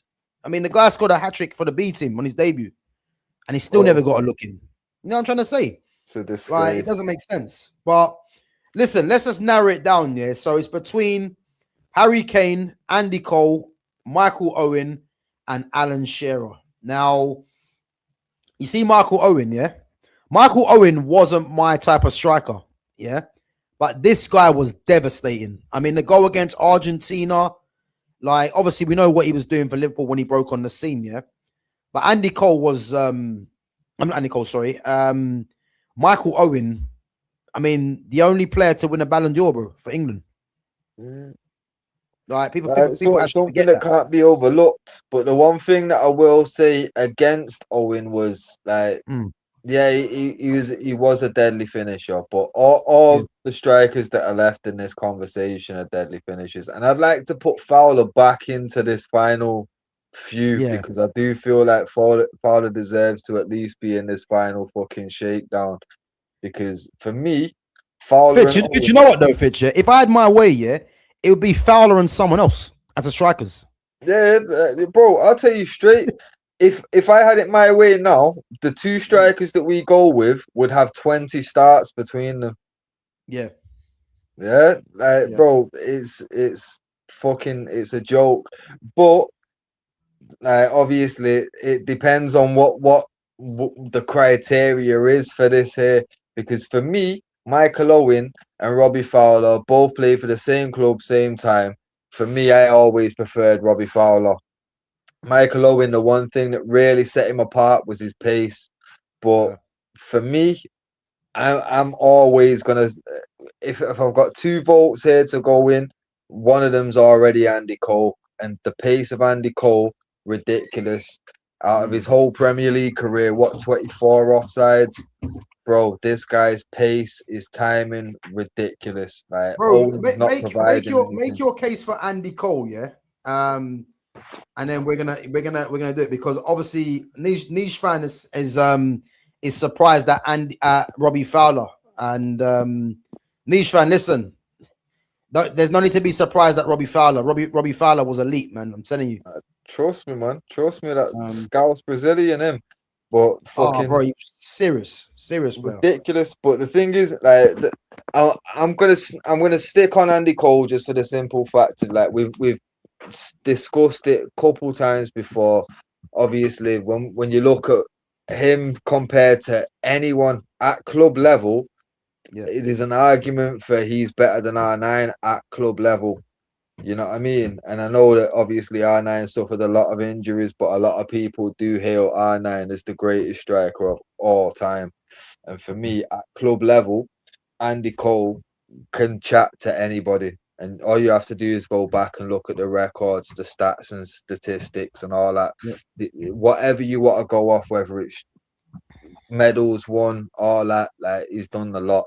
You look at the most successful partnerships in the league's history, he's part of 2 of them. You know what I mean? Like he's been there, done that, reliable, fucking always a goal threat. You look at the different kinds of goals that my man could score. Like I could Bro, sorry, just quickly, yeah, just quickly. I want to stop you quickly because you know what, I welcome comments, yeah. So the disproportionate Andy Cole rating on this channel is mental. Yeah. Again, big up to Glossy Pom Pom, yeah. But you see the thing is now, yeah, you have to ask yourself, like, you know, it's Andy Cole was overlooked. And you have to ask yourself why that was. Yeah. All we're doing literally, yeah, is pointing out the obvious and of why he was overlooked. And then we're going to give you the facts. So listen, Fitz is going to read out to you, yeah, what Andy Cole done throughout his whole career for Man United and for England. Because I remember the conversation we had, yeah, when we was comparing the strikers in the Premier League. And when Fitz said Andy Cole, I'm not going to lie, I laughed. And the thing is, Andy Cole was one of my idols growing up. But even I forgot about Andy Cole, yeah? And then you realize Andy Cole's record and you think to yourself, he's been massively overlooked by the media on purpose. You know what I'm trying to say? So, as I said, Fitz is going to reel off what Andy Cole was doing. And then it might change your view on Andy Cole. Because as I said, like, when we're talking about R9 for me is the best ever striker to play the game, yeah? Andy Cole was basically R9 before R9. Am I lying, Fitz? Yeah. But like, yo, you go back and you look, people will talk about R9's Barcelona season. And if you actually go and look at it, season for season, Andy Cole's 93-94 season was better than that. Like that was peak R9, his Barcelona 98 season. And like I say, Andy Cole, I think he actually scored, I think it's 1 or 2 more goals, and he had fucking a ridiculous amount of assists, more than R9 as well. Like he wasn't just a goal scorer. Like I say, his first, like that 93-94 season, he was the first ever player to be the top goal scorer and top assist in the same season in England. Like ridiculous. I'd have to go back and check, but I don't think that's happened many more times since. You know what I mean? I think it may have happened. What did Henri do it his season where he got the 20 assists? What? So was that? What did Henri do? What? So When Henri got the 20 assists in the season, the top assist, was he the top goal scorer in the same season? I think he was the first one, and I think Salah didn't Salah break that or something. Yeah, no, but that's what I'm saying. No, so basically, there's on the 2 people that have done that since Andy Cole are Mo Salah and Thierry Henry. And look at the respect that's thrown on them 2, and how people are laughing at the fact that we're fucking giving Andy Cole flowers. Like it's actually crazy. Like I say, when you're looking at it and you look at like fucking like Alan Shearer, my man, in his club career, fucking he scored. Let me just have a quick ganders. So out of 2-0 Spain, by the way. Huh? 2-0 Spain, by the way. Just Pedro Porro. Yeah, so out of 733 club appearances, he scored 379 goals. Yeah, fucking Andy Cole played 200 games less, 539, fucking 283. Fucking when you actually looking at it, this considering Alan Shearer scored an extra just shy of 100 goals, but played an extra 200 games. That's not very impressive to me. A goal every 2 games for a striker that's meant to be elite isn't a very, very fucking high rated fucking striker, in my opinion. You go and look at some of the shit that my man's won as well. Fucking even just looking at the the stuff like you look at what Alan Shearer's done for like he's a hero at Newcastle. Yeah, my man managed them to get relegated. Andy Cole actually got them promoted from the Championship when it was League One to what is now the Premier League. You get me? Ended up Yeah. having a monumental season there. Was a fucking English record signing. And one sec. You're talking eye testing big moments, bro. Eye test big moments. So are we overlooking what he did at the new camp? And I'm not talking 99 final. I'm talking against Barcelona. Well, him and York together. What he did against Juventus, bro. Let's not fucking overlook just because. Okay, in the final he wasn't there. Okay, cool. The whole team wasn't there in the final because he was fucking playing it. What was the fucking? Didn't he have Giggs on the fucking right, Bex in the middle, and Blomfisk on the left for like 85 minutes of the game? Yeah. It was Nicky Butler. Nicky Yeah, fucking Beckham, Bex in the middle. Nicky Beckham, Bex in the middle with fucking Giggsy on the right and Blomfisk on the left. Yeah. Bro, I'm not surprised no one was in the fucking game until the last fucking few minutes of stoppage time when he actually put Bex on the right, Giggs on the left, and actually had a formation and people playing in positions where they were used to. End of the day, you go back throughout that season, big moments. Andy Cole won us the league that year. If it wasn't for that goal, and look at what he did, the way he brought the ball down and fucking dinked it over Walker's head. Cool, composed in the biggest moment. And the joke is he just come off the bench. You know what I'm saying? He was pissed off, sat on the bench. Anyway, then he come off the bench, made his point, won us the league, and then went on to fucking lift the fucking treble with us. Big moments. Andy Cole was there, trust me. Obviously, people when they say big moment player, straight away they go to Didier Drogba. That kind of always every final is there. You get me? But yo, let me let me just stop you there quickly. Let you carry on. Yeah. You see things like this. Yeah, like this is what I hate. Yeah, listen. Everyone has their own opinion. Yeah, if you don't agree with what Fitz is saying with what I'm saying, it's cool. Let's debate it out. Yeah, but when I'm hearing things like when Shearer's claim to being an elite forward is questioned, I think it's time to dip out. Yeah, like to me, that is just running from the conversation, because like at the end of the day, yeah, no one is denying what Shearer has done in his career, but the argument to say that Alan Shearer is better than Andy Cole, we're just trying to give you a different point of view based on that, and the facts are there. Yeah, Andy Cole played less games than Alan Shearer, but if you look at the goal tally is more or less similar. That is all we're saying. And if you look at the media bias in comparison to how Andy Cole's treated, Mo Salah and Thierry Henry are two players that are regarded as all-time greats in the Premier League. Andy Cole is overlooked. But Andy Cole done top goal scorer and top assist in one season, but he gets overlooked, but Salah and Henry doesn't. So when we're bringing these things to you, yeah, it's not about trying to shit on Alan Shearer. And no one's not saying that Alan Shearer wasn't a good striker. But the facts are, if you think Alan Shearer was better than Andy Cole, we're just trying to show you now or have a conversation to let you know that that's all been driven by the media. But if you're going to look at, Alan Shearer is the top goal scorer of all time in the Premier League, I should think he should be. He spent his whole career in the Premier League. And he played 100 more games or whatever it was than Andy Cole. Basically 200 games more than Andy Cole. So these things are not lies, by the way. So you can rate Alan Shearer all you want, but don't start dipping out, man, because the conversation's getting too much. Like, let's have the conversation, and if we don't agree, we don't agree. That's what it's about.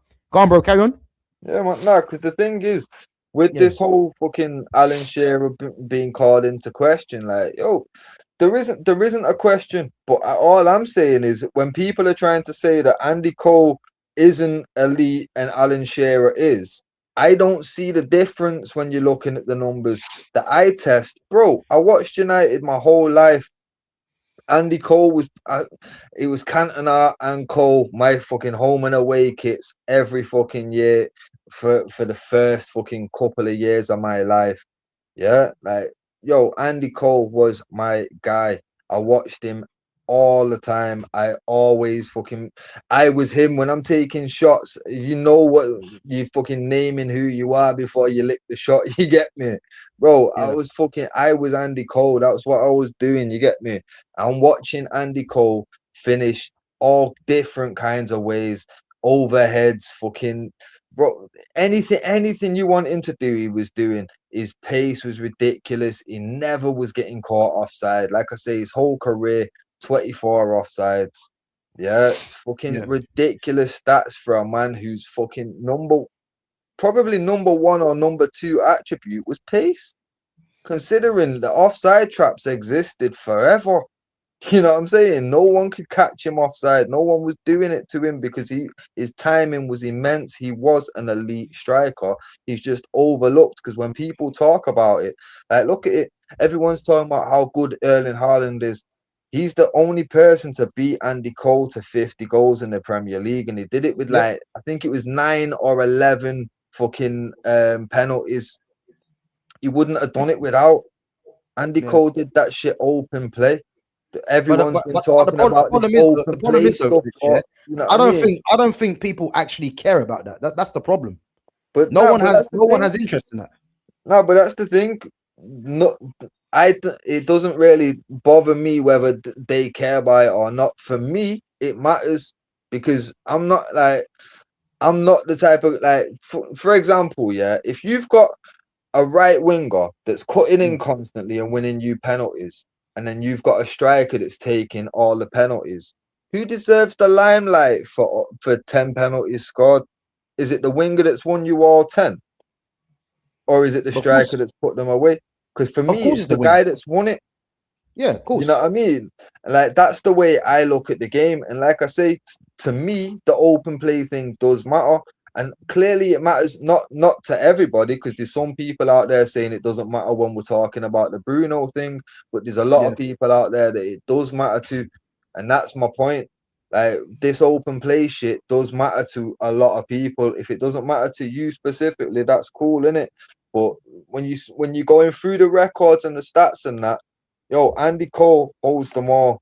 5 yeah, goals in a game, not just a game. My man come on and did it in a second half. 45 minutes, not 90 minutes like everybody else is needed. mm, You know what I'm saying? Like ridiculous numbers. And like I say, you want to talk eye test, go back and just watch a highlight reel of his goals. You're not going to see the same goal 50 times. If I'm watching Alan Shearer highlights, I'm going to see the same 7 or 8 goals repeated. Because yeah, he was good at that, and I'm not knocking him for that. That's elite. He mastered a lot of lot of styles of finishes, and he was like, "That's it. I'm not going outside my toolbox." Fair play to him. He mastered the foot and sculpted a career out of it. Well, my point is, what did he do with it? Cause my man's his trophy cabinet's not got much in it. Andy mm, Cole did. And the joke is, Alan Shearer decided he was going to be the #1 main guy. And basically, you see, like the Bruno mentality from today of I'm going to get my stats and my numbers is going to be what matters to me. It's not what the team accomplishes. It's what my numbers say at the end of the season. That's yeah, all well and good. But if you ain't got the medals to go with it, like Andy Cole does, he's got all them personal solo records, but he's also got the shit that matters at the end of it as well. He's won everything in the English game. Like I yeah, say, I brought up the fact that Alan Shearer managed Newcastle as they got relegated. He's still seen as a massive hero and a legend in their eyes. Fair play. I'm not knocking that, but how can you overlook Andy Cole when my man had the best season in potentially in league fucking history and also got you fucking promoted the season before that? How can Andy Cole not be revered as a legend? What? Because he went to United for an English record fee. So he also brought you in stupid money on top of it. yeah. Mm, Bro, it just doesn't make sense. The narratives, like, I understand why Shearer's narrative is what it is, because yes, he was a quality striker, and yes, he went to fucking Newcastle when he could have gone anywhere else because he wanted to play where he was from and for his team. Credit to him. But at the end of the day, people try to fucking disrespect Andy Cole. Like, Andy Cole was less than. Never. It's That's my point. Like, it's like what people will tell you Alan Shearer was comfortably better than Andy Cole, but what's that based on? What is that actually based on? Because if you're gonna run back to the whole, he holds the record for 260 goals, yeah, but he played 200 more games than Andy Cole, so you should think so. And you know what I'm trying to say? And you know what the craziest part of it all is? For this team here, like I say, if it was my own personal choice, I'd have Andy Cole and Robbie Fowler on between them, yeah. 20 starts. But the joke is, I know Robbie Fowler doesn't really have a sniff in this team. But like I say, Michael Owen, what he contributes is pace first and foremost. And Andy Cole's got that in abundance. And Andy Cole then also beats him in a bunch of other categories as well as longevity. Yeah, so Andy Cole for me goes in above Michael Owen. But to partner Andy Cole, considering you've already got a 10 behind him, so you don't need a 10, you can literally have two number 9s up front here. Alan Shearer and Andy Cole would be an immense partnership because both of them can just do their thing. They've got fucking Rooney behind them doing all the work. Then they've got the balls coming from Gascoigne, Scholes, and fucking Beckham. That would be deadly. You know what I mean? 100. But I'm not gonna lie, like the facts that I've had to justify and memory and fucking Shearer, I feel like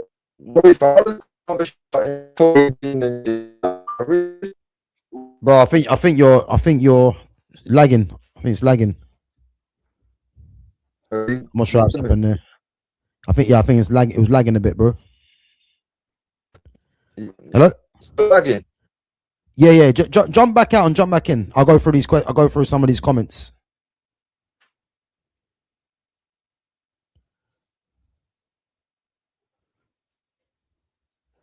Yeah, I'm not sure what's happened now. I think Fitz will be back. I think you still there, bro? Yeah, I think he's frozen. He'll be back. Let's go through some of these comments anyway. He literally said Shearer's record doesn't reflect that of an elite forward. I don't think he said that, man. I think it's more based on you know, Andy Cole not getting his respects. And I think when people say that, you know, Alan Shearer's better than Andy Cole, you know, it's kind of there's not a true argument to be had based on that. So I think anyone just points to the fact that he may have won the league with Blackburn, you know, or he holds the record for 260. But again, if you're going to apply context to all of this, then again, you'll see it differently, because I don't think it's just plain obvious to say. I don't think it's obvious to say that Alan Shearer is better than Andy Cole. That's just what the media are trying to make you feel that is the case. And then all it goes back to is the fact that Alan Shearer holds the record. But why doesn't it go back to the fact that, you know, Andy Cole won 5 Premier League titles? Why is that never in the question? You know? So yeah, it's one of them things, man. But let's go into some other comments anyway. Big up to Foxy Danny. Yeah, guys, make sure you're smashing that like button. Make sure you're subbing to the channel as well.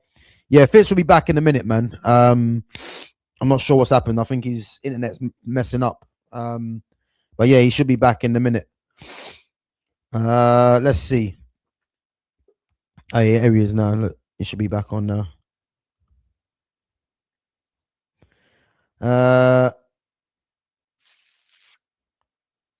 So my top 4 teams, Brazil, Spain, Portugal, and France. I would love to see either Brazil versus France or Brazil versus Spain in the finals. Yeah, listen, I think if we're being honest, yeah, I mean, Spain winning 2-0 right now. Yeah, then, like, obviously, France, I think France, Argentina, Spain, as I've always said, are going to be the front runners. Portugal playing tonight as well. Going to watch that 11:30 against Croatia. You know what? I don't think that's going to be an easy game for Portugal. Because this ain't the same Croatian team. You just get Portugal to win the game, but I don't think it's going to be a simple, straightforward victory for Portugal. But yeah, I think there'll be some interesting moments in that game for sure. Let's see. So, big up Niche fan says Andy Cole played in an era when the media simply wouldn't accept a black man was our best player. Can't disagree with that. Cannot disagree. It goes back to the whole Raheem Sterling thing. When Sterling was taking England to the Euros, it was all about Harry Kane. That's a prime example. So, is what it is. Andy Cole was a great striker. Now we're talking pace. Without pace, is Andy Cole that good? Shearer, I believe, didn't rely on pace. I think that's a bit harsh, to be honest with you. Shearer scored every type of goal. That's rubbish. Yeah, but no one didn't say Shearer didn't score every type of goal. No. What I said was guarantee you're gonna see around about 7 or 8 of the same goals repeated, because you will. Like a lot of Alan Shearer's goals, the only thing that changes is the kits. Yeah. I'm not lying. Like, obviously, yes, he might have fucking pulled different things out here and there, but not very fucking often. You know what I mean? Like, he was very fucking effective in what he did. You get me? And he didn't have to really fucking branch out of his toolbox too often. But at the same time, like I say, go back, watch Andy Cole fucking goal highlights. He was scoring all kinds of goals from all over. He was ridiculous. His fucking pace was phenomenal. Fucking, like I say, people want to remember what they like, what they recall from back then, innit? And obviously, a lot of the shit is skewed by media and what fucking people on TV are saying and all the rest, and the games and shit. Like I say, the fact that Alan Shearer is in absolutely every fucking FIFA game in the world 11 or whatever, like this shit plays a part in your overall memory of how shit was. I'm telling you now, Andy Cole was fucking ridiculous. The eye test, fucking Glossy Pom Pom said something about the eye test. The eye test, that's what I go off. That's what I was always talking about Andy Cole. And like I say, fucking back in the day when there was so many elite strikers available, when everyone was talking R9, and I was talking about Andy Cole, I've always felt this way. And obviously, fucking as I've got older, and you go back, you look over the stats, and you see that no one's broke this record, and still no one's done that, and no one's surpassed this. It becomes clear that you know what, I was right. The eye test doesn't fail. I was onto something, and he was always fucking ridiculously talented. Like I say, Glossy Pom Poms come out on here with some absolutely great comments, and I've never had any like fucking conflicting opinions. To be fair, Glossy Pom Pom and me have normally fucking agreed on quite a lot, so I'm actually quite shocked that it's been like taken as we're like glazing Cole or something, because it's not that. It's just, like I say, for me, that's how it feels with Shearer. Everyone's fucking like absolutely like gassing up Alan Shearer, and for me it's like, well, for what? Because like I say, if you take the penalties that he scored out of the equation, and again, I don't know, Glossy Pom Pom, the open play thing might not matter to you, innit? But it matters to me. But you take them penalties out of the equation, there's not much in that now. You know what I mean? And it's like, for me, considering, like I say, he's played like at least 150 fucking games more than Andy Cole. For me, that it's his record isn't standing out like he's elite and Andy Cole isn't.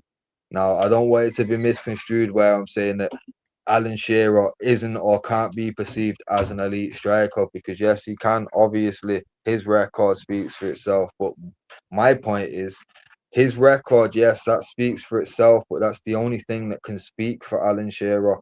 When you're talking Yeah, about Andy Cole, fucking hell, his record speaks for itself. And then you look at it, he can whip his medals out too. 5 Premier Leagues, a Champions League, a League Cup, 2 FA Cups, fucking intercontinental cup, the intertotal cup. Like, he's been there, yeah. done a lot, as well as got all Shearer them just got a solo lonely Premier League records. title, but then the argument's going to be if Shearer was at Man United, he would have won the league title as well. But you don't know Yeah, that.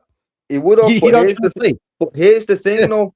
But here's the thing though. Cole's most impressive season that he ever had was 93-94. He was in a Mm, Newcastle shirt playing with fucking yeah. Peter Beardsley. You know what I mean? End of And the Keith day, Gillespie. yeah, Yeah. man. So the point is, a lot of his fucking Hey, 3 records 0 that what still a stand to finish. this day Mm, were in a lesser team where he was the star. The joke is, when he went to United and became a fucking a backup or a sidekick to fucking Eric Cantona. Yeah. yeah. And then when Mm, Eric Cantona left, they brought in Teddy Sheringham, who he didn't really get along with anyway, yep. but he's making it work. But he's not really got a partner there that he really connects with until York gets there. And then you look at what impact him and York had together. It's, you can't discredit what Andy Cole fucking was as a player, because at the end of the day, he went to United, he won everything, but he also sacrificed himself being the main star. He knew that Yeah. that's not how United operates. You know what I mean? But he Mm, could have done the Alan Shearer thing and been the main star and gone to clubs where he's gonna get fucking 30 goals every season and shattered the record. But he didn't. He chose, I'm gonna go and make my goals stand for something. And like I say, that's my argument in this. If we're talking it's Cole or Shearer, for me it's gonna be Andy Cole, and I've got arguments for it in it. But I can yeah. also understand anyone that wants to say, "No, I'm taking Shearer," because fair enough, he's got the records. I understand it. That's why the media love him too. You know what I mean? You're not alone in thinking Alan Shearer is the best that England's ever produced, because there's a lot of people that feel that way. I'm just not Yeah. one of them. You know what I mean? But the joke is, this, what I was like getting to was, for this, considering this all started with me mentioning Michael Owen's number one attribute was pace. Andy Cole had that in abundance. For Yeah. me, like, I know a lot of people will probably think Michael Owen because of the Ballon d'Or and Alan Shearer because of the record. For me, it would personally be Andy Cole and Fowler, but I don't think Fowler's gonna has got enough on his side to get someone like Alan Shearer out of this team. You know Yeah. what I mean? As good as the eye test fucking is with him, he's Mm, not got records on his side. He's not got medals on his side. You know what I mean? yeah. He's kind of nullified with the fact of he was an elite striker. Well, so was Shearer, and Shearer's got this to back it up as well. You know what I mean? So for me, 100. this strike partnership, ideally, it's gonna be Cole with the pace and finishing, and it's gonna be fucking Shearer. You know what I mean? Yeah. Like, but like I say, I'll be honest now. Yeah. I'll be honest. My strike pairing is Cole and Kane. Because for me personally, it would be Cole. It would be Cole and Fowler. Yeah. But Fowler didn't really get enough games for me. You know what I'm trying to say. So for me, no, but the Harry same Kane could has to be be said. there. But that's what I'm saying. The same could be said for Cole. But the thing For with Andy Cole Cole, that yeah, gets him in is yeah, what he achieved at club level and his yeah, records and stuff. And that's what I'm saying for Fowler.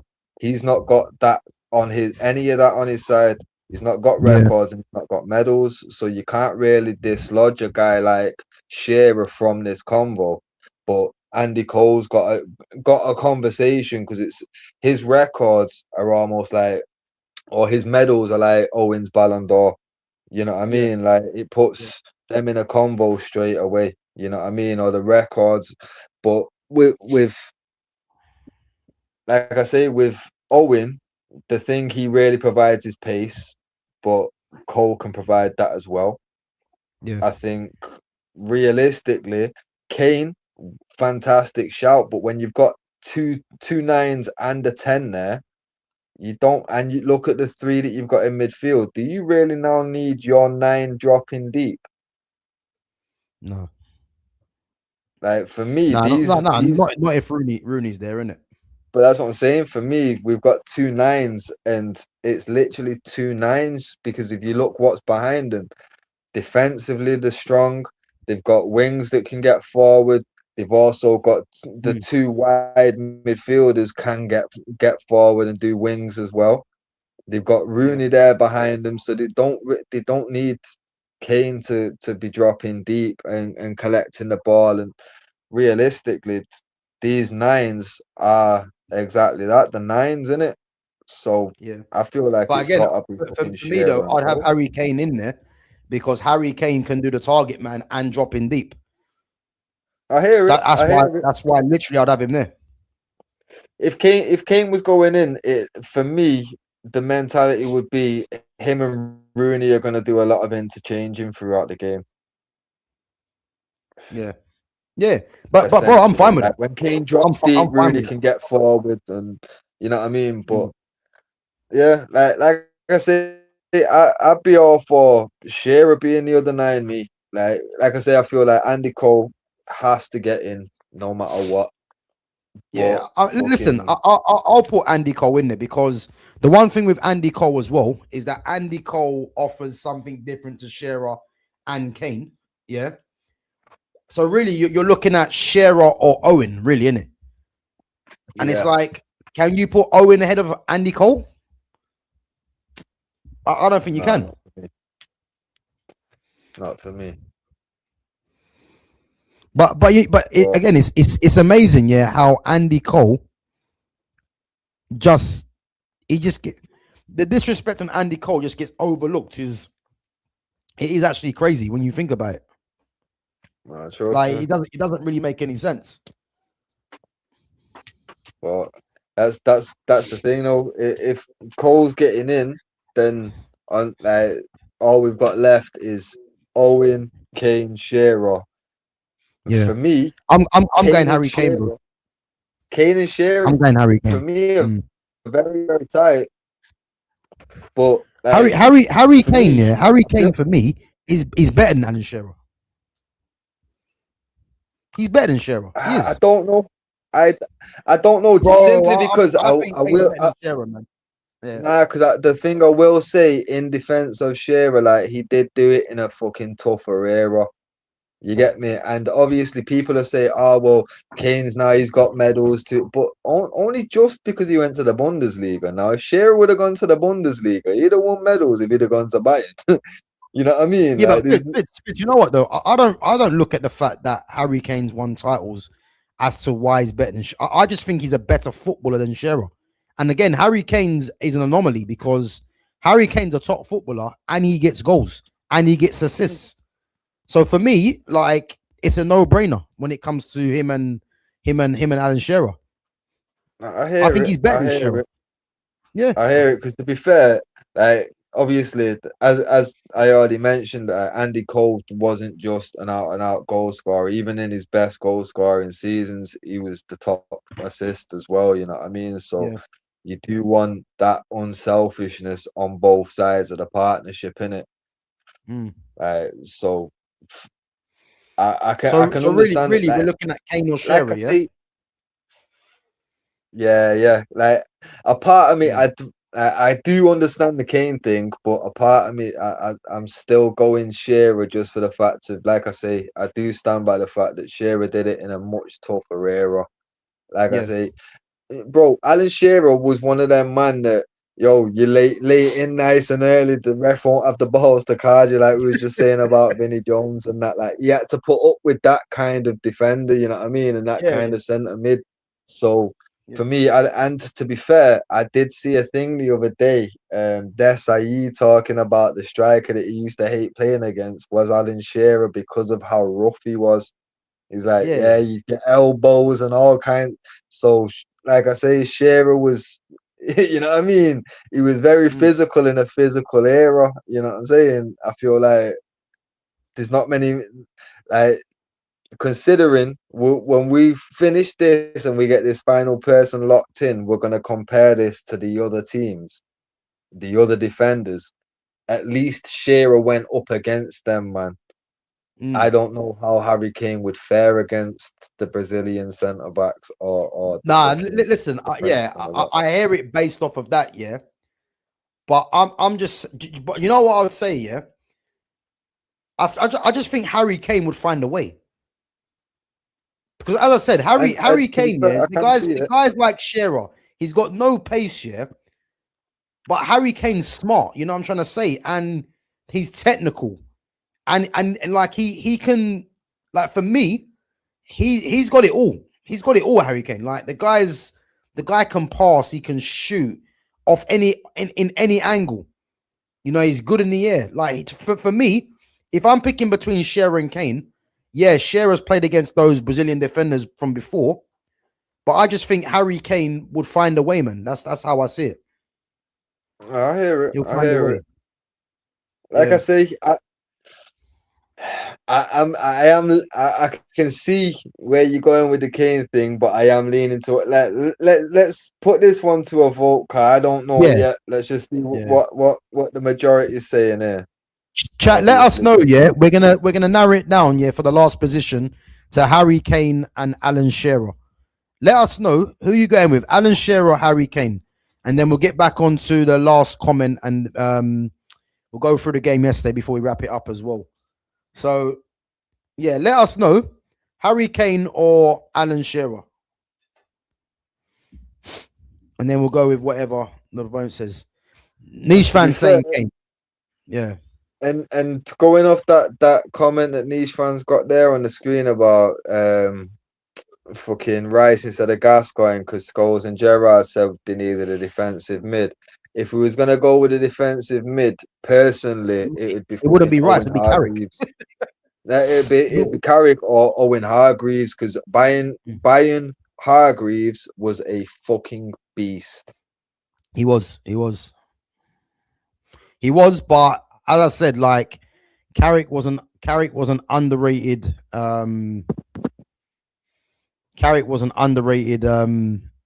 player, man. The way Carrick gets overlooked is criminal, really.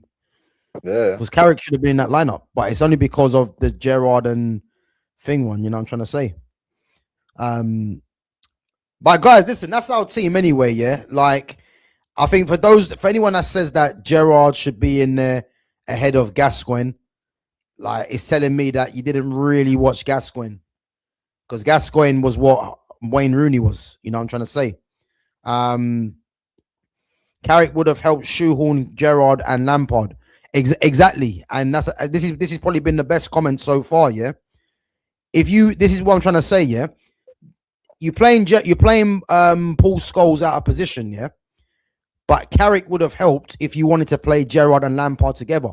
Carrick would have helped if you wanted to play Scholes and Gerrard, Scholes and Lampard. You know what I'm trying to say? So Carrick was underrated, man. So if we're going to talk about Owen Hargreaves, for me personally, I would put Carrick in there ahead of Hargreaves. For me personally, you know? But guys, that's our team anyway. To be so fair, we've gone with sorry, we're gone. So yeah, that's our team. And to be fair, Carrick was more consistent in it. Yeah. Carrick should have had more caps, man. Like, no doubt, you know. So guys, that's our team anyway. Yeah, Joe Hart, Carl Walker at right back, Ashley Cole, Sol Campbell, Rio Ferdinand. The midfield three of Paul Scholes just in the middle, just protecting, really just dictating the tempo. And then we've gone with Gaza and Beckham either side, Wayne Rooney in the 10, and the front two of Andy Cole and Harry Kane, yeah? And I'll tell you what, yeah, you see this team here? Bro, I actually think this team, could give Holland problems. The Holland team that we did, I think it could give it problems. Yeah. Could this give France problems though?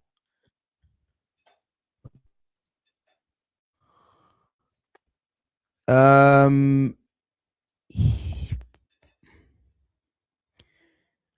you know what? That's a good one. It's a good one. What's France? So France has got Benzema, Henri, Ribéry, Zidane, Vieira, Pogba.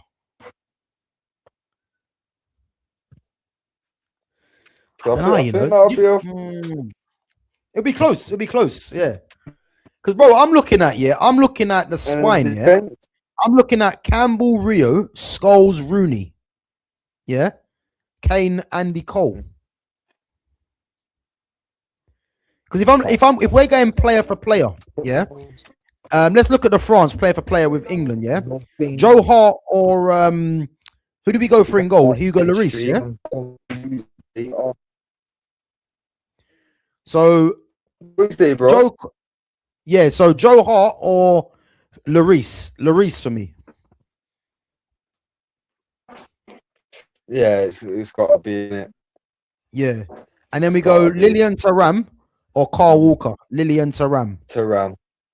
Ashley Cole or Liza Razou. Ashley Cole. Yeah. Fitz will be back, guys. Yeah. Ashley Cole or Liza Razou. Ashley Cole for me. Yeah. Rio Ferdinand or Eric Abidal. Did we go for Abidal? Yeah. Rio Ferdinand or Eric Abidal. Again, Eric Abidal was a top defender. I think he's another one that's underrated. Yeah, Niche fam, we're thinking the same. Abidal, that's exactly what I'm thinking. Abidal or Rio? I think Fitz might say Rio on this one, you know, but we'll come back to that. Desai or Sol Campbell? For me, Desai. But again, that's another tough one. And then we move on to midfield. So if we go for the four midfielders, so Vieira or Scholes.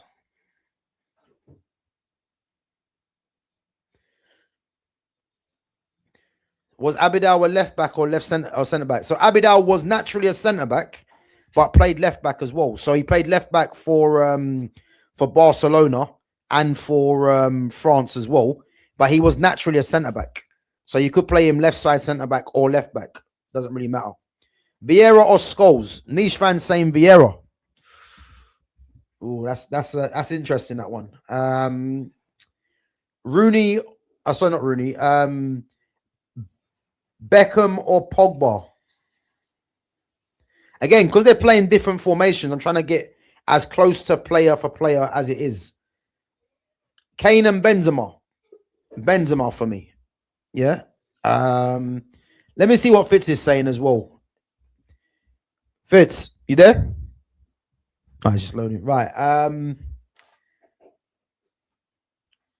Let's see. Fitz, what are you saying, man? Yo, You hear me? Fucking don't know what's going. Yeah, you hear me? Yeah, bro. It's the connection, isn't it? Yeah. I don't know what's going on, bro. Nah, it's cool, man. No worries. Not even Just quickly, yeah. Just so. bad outside, no. Yeah, what's it? Let's just go through these players for player quickly, yeah. So we've gone through it already. So we've done Lloris or Joe Hart. We went for Lloris, yeah. Carl Walker or Lilian Thuram, yeah. Thuram. Ashley Cole or Liza Razou. Ashley Cole. Abidal or Rio. Yeah. Who you going for? Rio. See, we went for Abidal. Nah, Rio or Abidal. Yeah. It's gotta be Rio, bro. So the thing is, yeah, but I actually think Abidal was underrated, you know. Nah, he was, but nah, better than Rio at centre back. Nah. Niche fan went Abidal as well. I don't know. I just think Abidal was underrated. I don't know. Like I think he's because he's probably an unknown. And again, nothing on Rio, but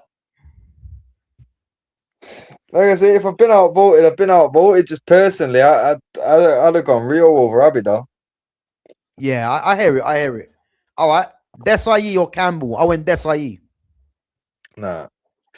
That's a very close one. He's not as It is. quick to just say just Desai. But yeah, it probably is Desai. Yeah, if I take my time, I'll change my mind. That's the problem. Nah, I hear it. I hear it. But yeah, I'll go Desai on that. Niche fan To said be Marcel fair, Desailly easy. Yeah. it'd have been fairer to do Rio or Desai and Campbell and Abidal. To be fair, Yeah, but I'm trying to go more or less player for player, innit? So I think because Abidal was more of a ball playing defender, you know. yeah. All right, Scholes or Vieira, Paul Scholes all day. bro. Niche fan said Vieira, Nah, bro. nah. He went Vieira, so it's got to be Paul Scholes for me, man. But I hear the Vieira shouts, man, but not on Scholes. All right, Beckham or Pogba. I'm going Difficult, Beckham. innit? I'm going Yeah, he Beckham. went It's Beckham as well. difficult. I don't like it, Yeah. but I'm going Beckham. Bro, I'm going Pogba. Pogba's ridiculous, man, as a player. Ridiculous. Man. As I said, Beck's man, I've never seen a provided midfielder with everything, good. man. Beck's I know. provided. Listen, Bex is the guy, man. But I can't. Put it this way. Yeah, the only midfielder, central midfielder, that I could probably say above Pogba. So I'm looking at what Pogba offers as a midfielder, like with his attributes. Yeah, I'm only probably gonna look at Iniesta. I hear it. I hear it. He's the only one I can honestly make an argument for Pogba because Pogba's that good. No, I hear it. I hear it. Yeah. But I hear it with Bex though. Then we said Kane or Benzema. Benzema for me. Niche fan went Kane. nah, it's got to be Benzema there. It's Isn't it? Benzema, man. Benzema all day. Andy Cole or Henri. Boy. Andy Cole. Told you this, man. Andy Cole. Cole or Henri. It's mad. It's You mad, really isn't it? want to Because go Andy on Cole. Reed, don't you? You But really no, want no, to no. go It's, on it's Reed. not. It's not. It's not even that. Yeah, it's not even that. It's just because obviously Henri's rated as as the best player ever to play in the Premier League. Andy Cole's nowhere in the mention for some reason. But in your mind, it's just clear as day. Yeah. I hear it. I'm not gonna answer that. I'll skip that. Rooney or Zidane? Zizou. Yep, easy. Gascoigne or Ribery? Now that one's difficult just because obviously they play such different fucking roles, positions. But Yeah. for me, obviously consistency would be Ribery, but for taking the player on their best day, Gascoigne on his best day was fucking ridiculous. He was. But the thing is, you know what's mad, yeah? I think a lot of these comparisons we've done are close. And that just shows you how good of an England team this is going up against someone like France. Yeah. Because to be fair, Gascoigne or Ribery Brazil, is ain't much in it, really. yeah, man. And when you actually deep it, like Brazil, we've said from earlier that's a cheat code team. That you know, Bro, what I mean? I don't know Nothing what player close gets to in gets in from England from Brazil. I think you ain't looking at Scholes for Dunga, probably. you know what I'm trying to say? Yeah. Because I can't make case Literally, for any that's of it. them. I'm not having Andy Cole or Kane ahead of Adriano or R9. I don't care how short Adriano's career was. That guy was unplayable.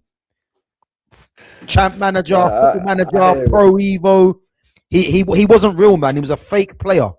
You can't be that good and that big either. You know what I'm trying to say? So yeah. Nah, trust me. So and there's no point getting onto Ronaldinho and all them and Rivaldo and that. It's just boring because you know what I'm saying.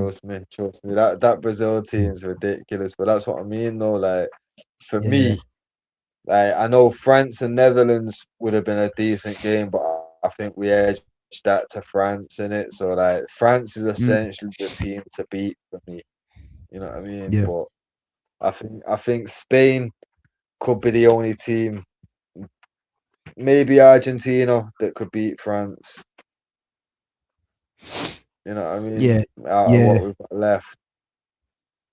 yeah. But That's yeah, true actually. Yeah, that's actually true. I think possibly the weakest team is probably going to be the next team we're doing next, probably. yeah. And again, they're not 'Cause what weak, have we but got? the standard's high. Belgium. Yeah. No, I know we got Belgium. Then what's after that? No, I think I've got it down somewhere. I Oh, think wait. is it Belgium, Spain Spain, and Portugal? Argentina. Yeah, Yeah, and Portugal in it. And then we said we'd try and fit Italy in if we could in it. yeah. I hear this. Hear this. Scholes ain't getting in the Brazil team. To be fair, it like I say, the only way he gets in's over Donga, and Over Dunga, yeah. like, and that's the thing. Donga was like an absolute engine. You know what I mean? Like I don't even know. Like there's not a guarantee he gets in over Donga. You know what I mean? Because Yeah, he's but not listen, really. I'll have Scholes just spraying balls around, man. It don't matter. Nah, I It hear it. don't I matter. hear it. To be Listen, fair, I'm sure if Scholes is Scholes available, was man, Dunga can Brazilian, come out. really. Yeah. I mean, the color won't change apart from the look. There's little ginger on his hair. You know what I'm trying to say. So let's just keep it simple, man. But nah, Dunga was good, but I think I'll take Scholes over Dunga, man. If I'm honest. Yeah, nah, to be fair, yeah, I've Mm, literally basically watched his whole career scores. Like, there's no way I could really go against him.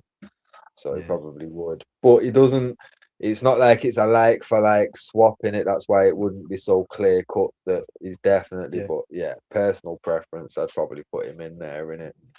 yeah. But yeah, man, We to left be we left fair, Kaka out as well. He says, yeah. Listen, Kaka was a bad boy, but listen, bro, Ronaldinho and we left Rivaldo Cafu and Carlos out. That and I'll and never Romario sit right. and And Romario. Romario. Yeah, Bro, ridiculous. bro. That Brazil Ridiculous. team, The yeah. I'll quality tell they you now. left out. It don't make sense, man. How many bad boys? Neymar, Ronaldinho, Rivaldo, R9, Adriano. Like that was the attack, by the way. Tell me a player that gets ahead of any of them, and I'll Trust deactivate. You me. know what I'm trying to say? The joke is, Yeah, there might not be a fullback in any team we do better than the two fullbacks that Brazil left out. yeah, yeah. That's how mad it is. Yeah, Like and the funny thing is, the only only one that Thuram's probably gets in with near an them, yeah, argument. is Lilian Thuram. Yeah, Lilian Thuram is the only Yeah, one, that's and what I'm saying. even he's far away because he really was a centre back. You Yeah, know, like he can't really chat to Cafu yeah, like that. You get he me? can't. Like Yeah, it's not happening. So, but yeah, fucking, it's yeah. Oh insane yeah, to we think got to do Italy as the well. Brazil team. Mm, Yeah, but that's what I'm saying. I feel like Italy, like they're gonna be maybe the toughest because I can think player for player how it's gonna pan out, and Italy's. I don't know, like, because obviously you see with Brazil, we can yeah, pinpoint and say, right, Dunga and maybe Julio Cesar, like there are better options out there, at least somewhere. And for me, Italy, that's where they've got fucking options. They've got centre mids and they've got fucking goalkeepers as well. You get me? Uh, yeah. I feel like them man could be the team to actually take it to fucking Brazil Yeah, but because bro, yeah, the Italy attack is I'm not you sure about the say Italy that, attack. When they've got players like Di Canio that never even got a cap, they've got strikers, bro. They've got attackers. Trust me. Yeah, but the problem Trust is me. the Canio's a 10 and there's so many 10s. That's the only Yeah, but problem. that's what I'm saying. Because But I'm that's what not I'm having saying, no bro. Pippo Inzaghi. I'm telling you that for free, man. Bro, the way that I'll be running with it, I'm already seeing it as this one striker. We might have 3 10s on that pitch, though. You know what I mean? But All right. yo, I player think I know for your player. strike. Oh shit. Okay. Yes. Okay. All right. I just clocked. You see the Okay. Yeah. vision in it. You Yeah. seen the Yeah. Yeah. vision, bro. Yeah. But the Yo, thing is, like I said, you know what? Yeah.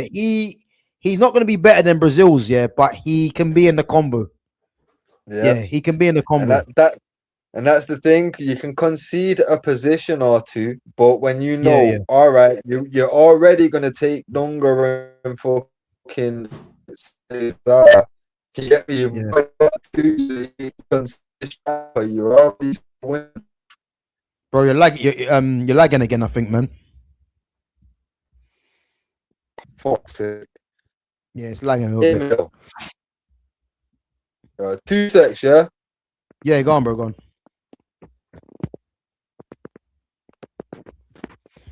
Guys, let's go through a couple of the comments. We're gonna discuss the England game from yesterday before we wrap it up. Yeah. Fitz just gonna sort out his connection. Let's see. Why Joe Hart instead of Pickford? As we said, Pickford has been good for England, but it was a tough one, man, because I think it could have been either one of them goalkeepers. There weren't really no standout, in my opinion. But we actually went with Joe. I think, to be fair, I think Fitz more went for Joe Hart. I was saying, it could be David Seaman, even a David James. But, yeah, we actually decided on Joe Hart. I think the midfield is a little open, to be fair. You know what? I hear it, yeah. I hear it, but it would have meant, do you take out Beckham and put Carrick in there to sit, and then you put Paul Scholes where Beckham is? It could have been that, but again, we're basing this team on keep ball, if anything. So, but yeah, no, I can understand that. Yeah, Gareth Barry, we mentioned already. Again, Gareth Barry. Again, you're not putting Gareth Barry ahead of Scholes, or even Carrick for me. So, also, who's your manager for this lineup? Surely not Uncle Roy or Capello. Go. The manager's me, man. That's what it's gonna be. I'll get them guys playing. Don't worry about that, man. But yeah, forget Uncle Roy, man. Yeah, he should retire now anyway. But yeah, he's not gonna be in there. Big up to Mojo says David Seaman easily. See, you know what? I was thinking David Seaman, but I think you could make a case for any of them keepers. That's the thing. You can make a case for any of them keepers. So yeah, I was leaning towards David Seaman personally, but yeah, obviously Fitz said Joe Hart, and yeah, I was happy to go with that, man. So but yeah, guys, listen, that's our lineup anyway. So we'll go through it one more time. Joe Hart in goal, Carl Walker and Ashley Cole the fullbacks, Sol Campbell and Rio Ferdinand at the back, Paul Scholes, Beckham, Gascoigne, Rooney, Andy Cole and Harry Kane. And to be fair, that is a good team, man. I think, as we said, comparing that with the France team, I would say 50-50, I would say. 50-50, but probably slightly edge more towards France, if I'm honest.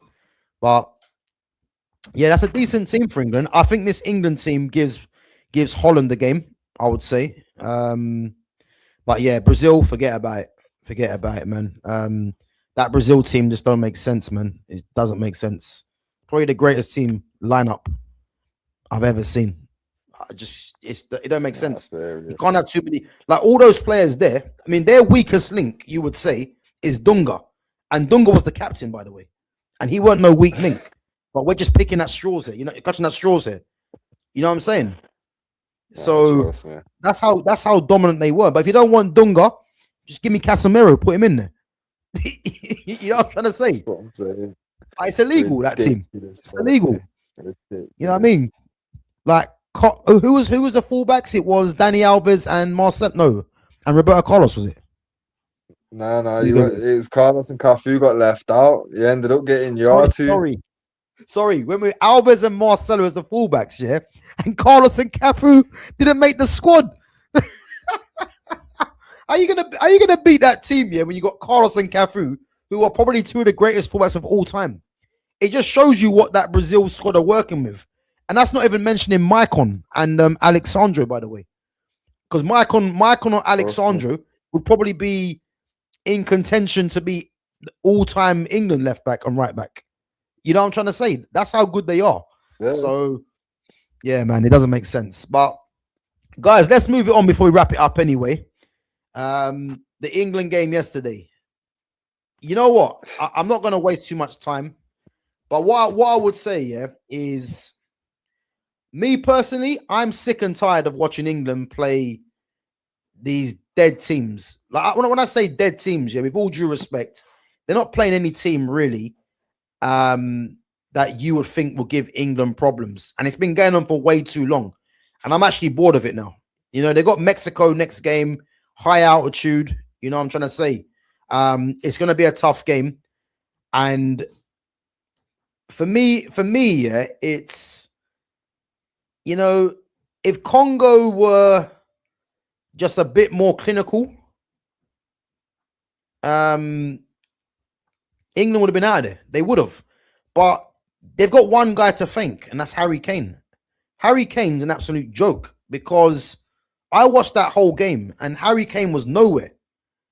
And that is what you call world class. Harry Kane just pops up now, yeah. The header, the keeper should have saved the header, to be fair. It was a poor save after making all those good saves earlier. But his second goal, yeah. That is what you call world class. He had no right to score that. And you know what it is? It's about doing your homework on players because Harry Kane's got no pace. But one thing about Harry Kane, that guy knows how to maneuver the ball to get a chance. And that finish, yeah, the keeper didn't even move. And that is Harry Kane all over, man. And again, no Harry Kane, England are out of there because, you know, the one thing we did mention is that, and I'll keep saying it until I get proven otherwise. Yeah, that squad that Thomas Tuchel has taken, yeah, is an absolute embarrassment. It's an embarrassment, and I think fans won't care right now because England are in the round of 16 against Mexico, thinking they should beat them as well. But let me tell you this now: when they play someone serious, they're going to get destroyed because some of the decisions that this manager's doing, and yeah, people are going to say it's working right now, but it's like for like. Madueke off, Saka on. Rashford off, Gordon on. If you're chasing a goal, he'll take off right back Jed Spence, put Declan Rice there, and then bring on Morgan Rogers or Eze. And again, I called this during the game because you can see what Tuchel's doing. Because Tuchel doesn't want to take off Elliot Anderson. He's not going to take off Declan Rice. He's not going to take off Jude Bellingham unless the game is just comfortably won. And we know Harry Kane's going to play every game.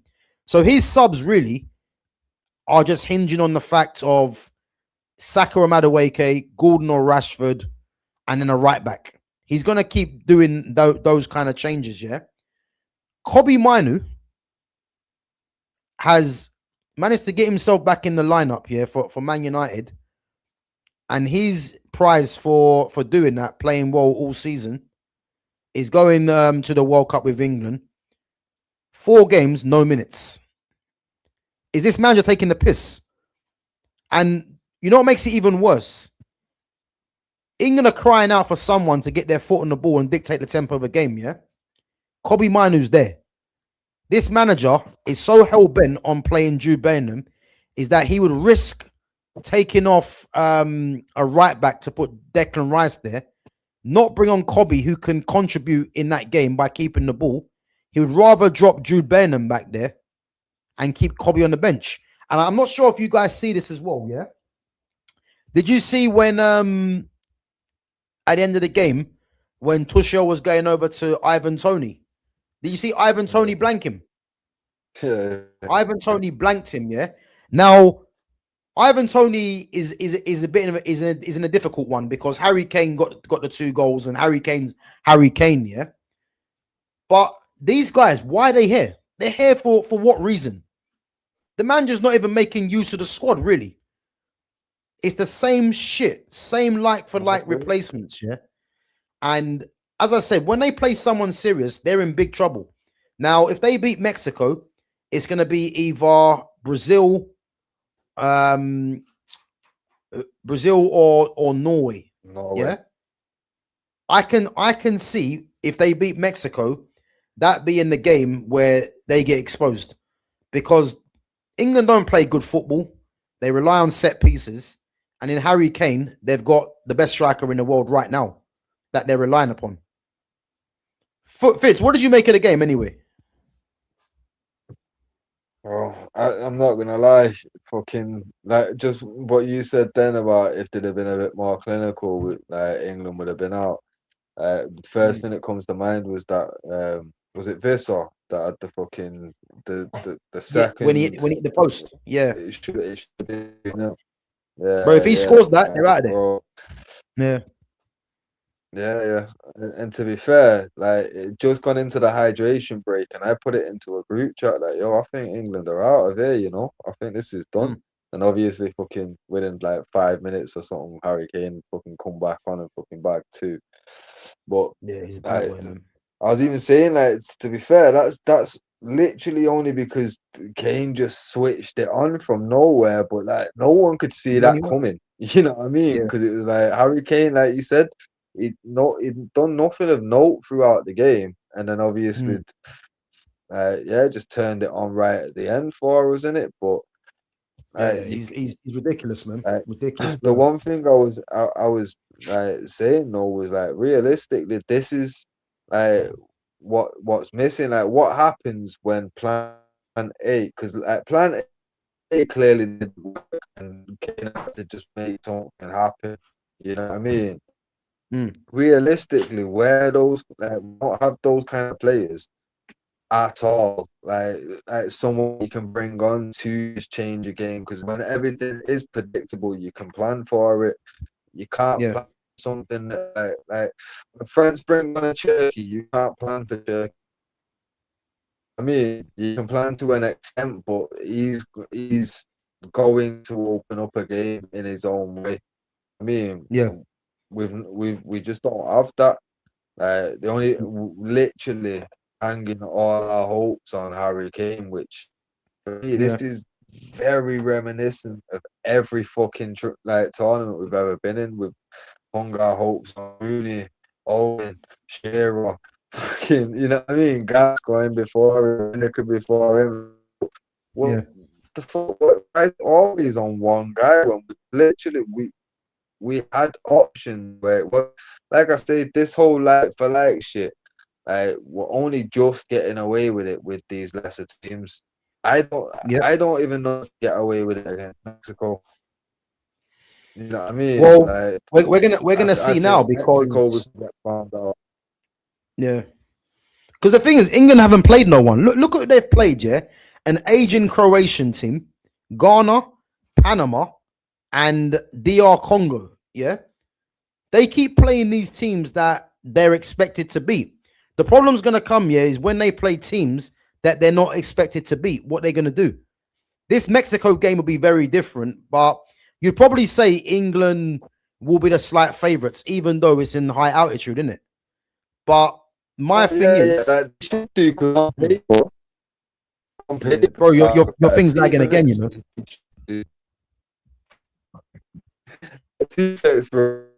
Yeah, come back out and go back in, or refresh it, yeah.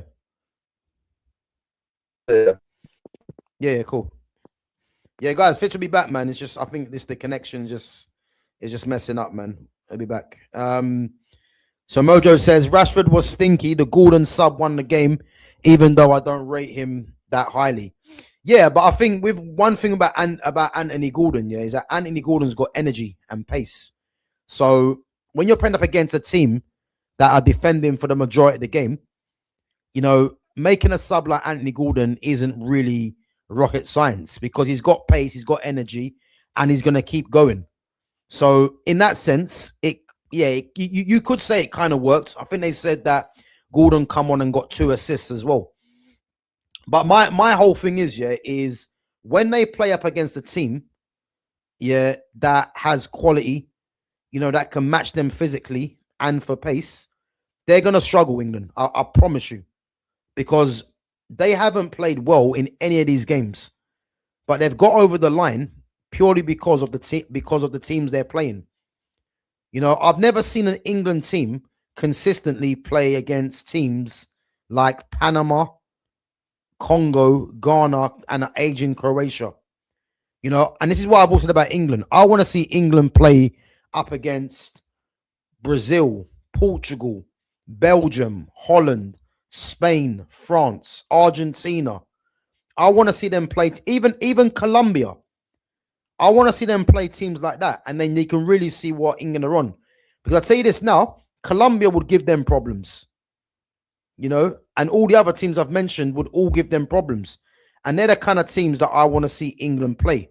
But unfortunately, you know, you have to beat what's in front of you. I hear that, but they're gonna get a massive surprise, man, when they play some of these nations, because you can't keep scumbagging it all the way to a final. It's impossible. They're going to play someone and they're going to get their ass handed to them. I promise you. Because the only reason Congo didn't win that game is because I said it at the time. When Vissa didn't score that goal when he hit the post, I said, you know what? That's going to come and cost them, because England are going to apply the pressure and eventually they're going to get a chance.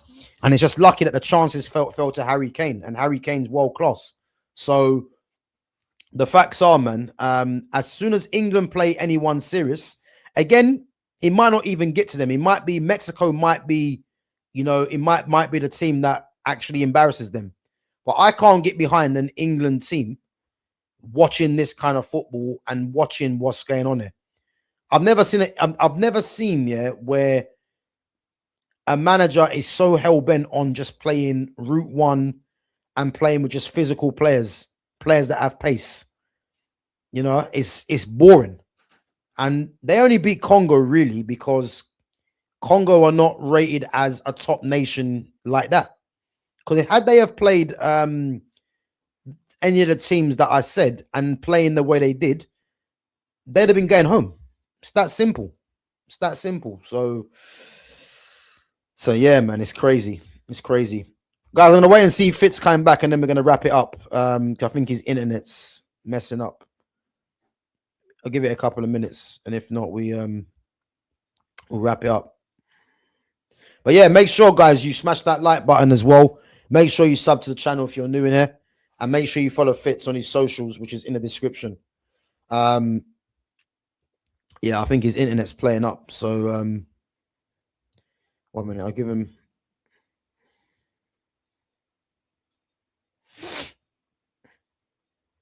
And yeah, guys, should be back next week for the Belgium one.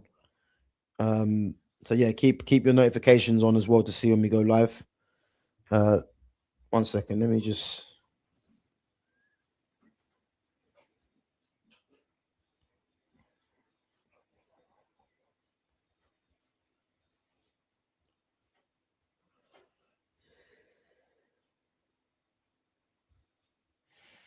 Let me see if he's.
Yes, people. Yeah, yeah. Fitz is Yeah, his internet connection is just pissing about, man. So it's cool. But yeah, we're gonna wrap it up anyway. So as I said, our England all-time 11 from 95 till present: Joe Hart in goal, Carl Walker right back, Ashley Cole left back, Sol Campbell, Rio Ferdinand, Scholes, Beckham, and Gascoigne in the midfield three, Rooney in the 10, and in the front two of Andy Cole and Harry Kane. And as I said, that is a strong team. You know, that will take some beating. No, it's not going to trouble the Brazil team, in my opinion. But the France team, the Holland team, could give it a run for its money, I'll be honest, you know.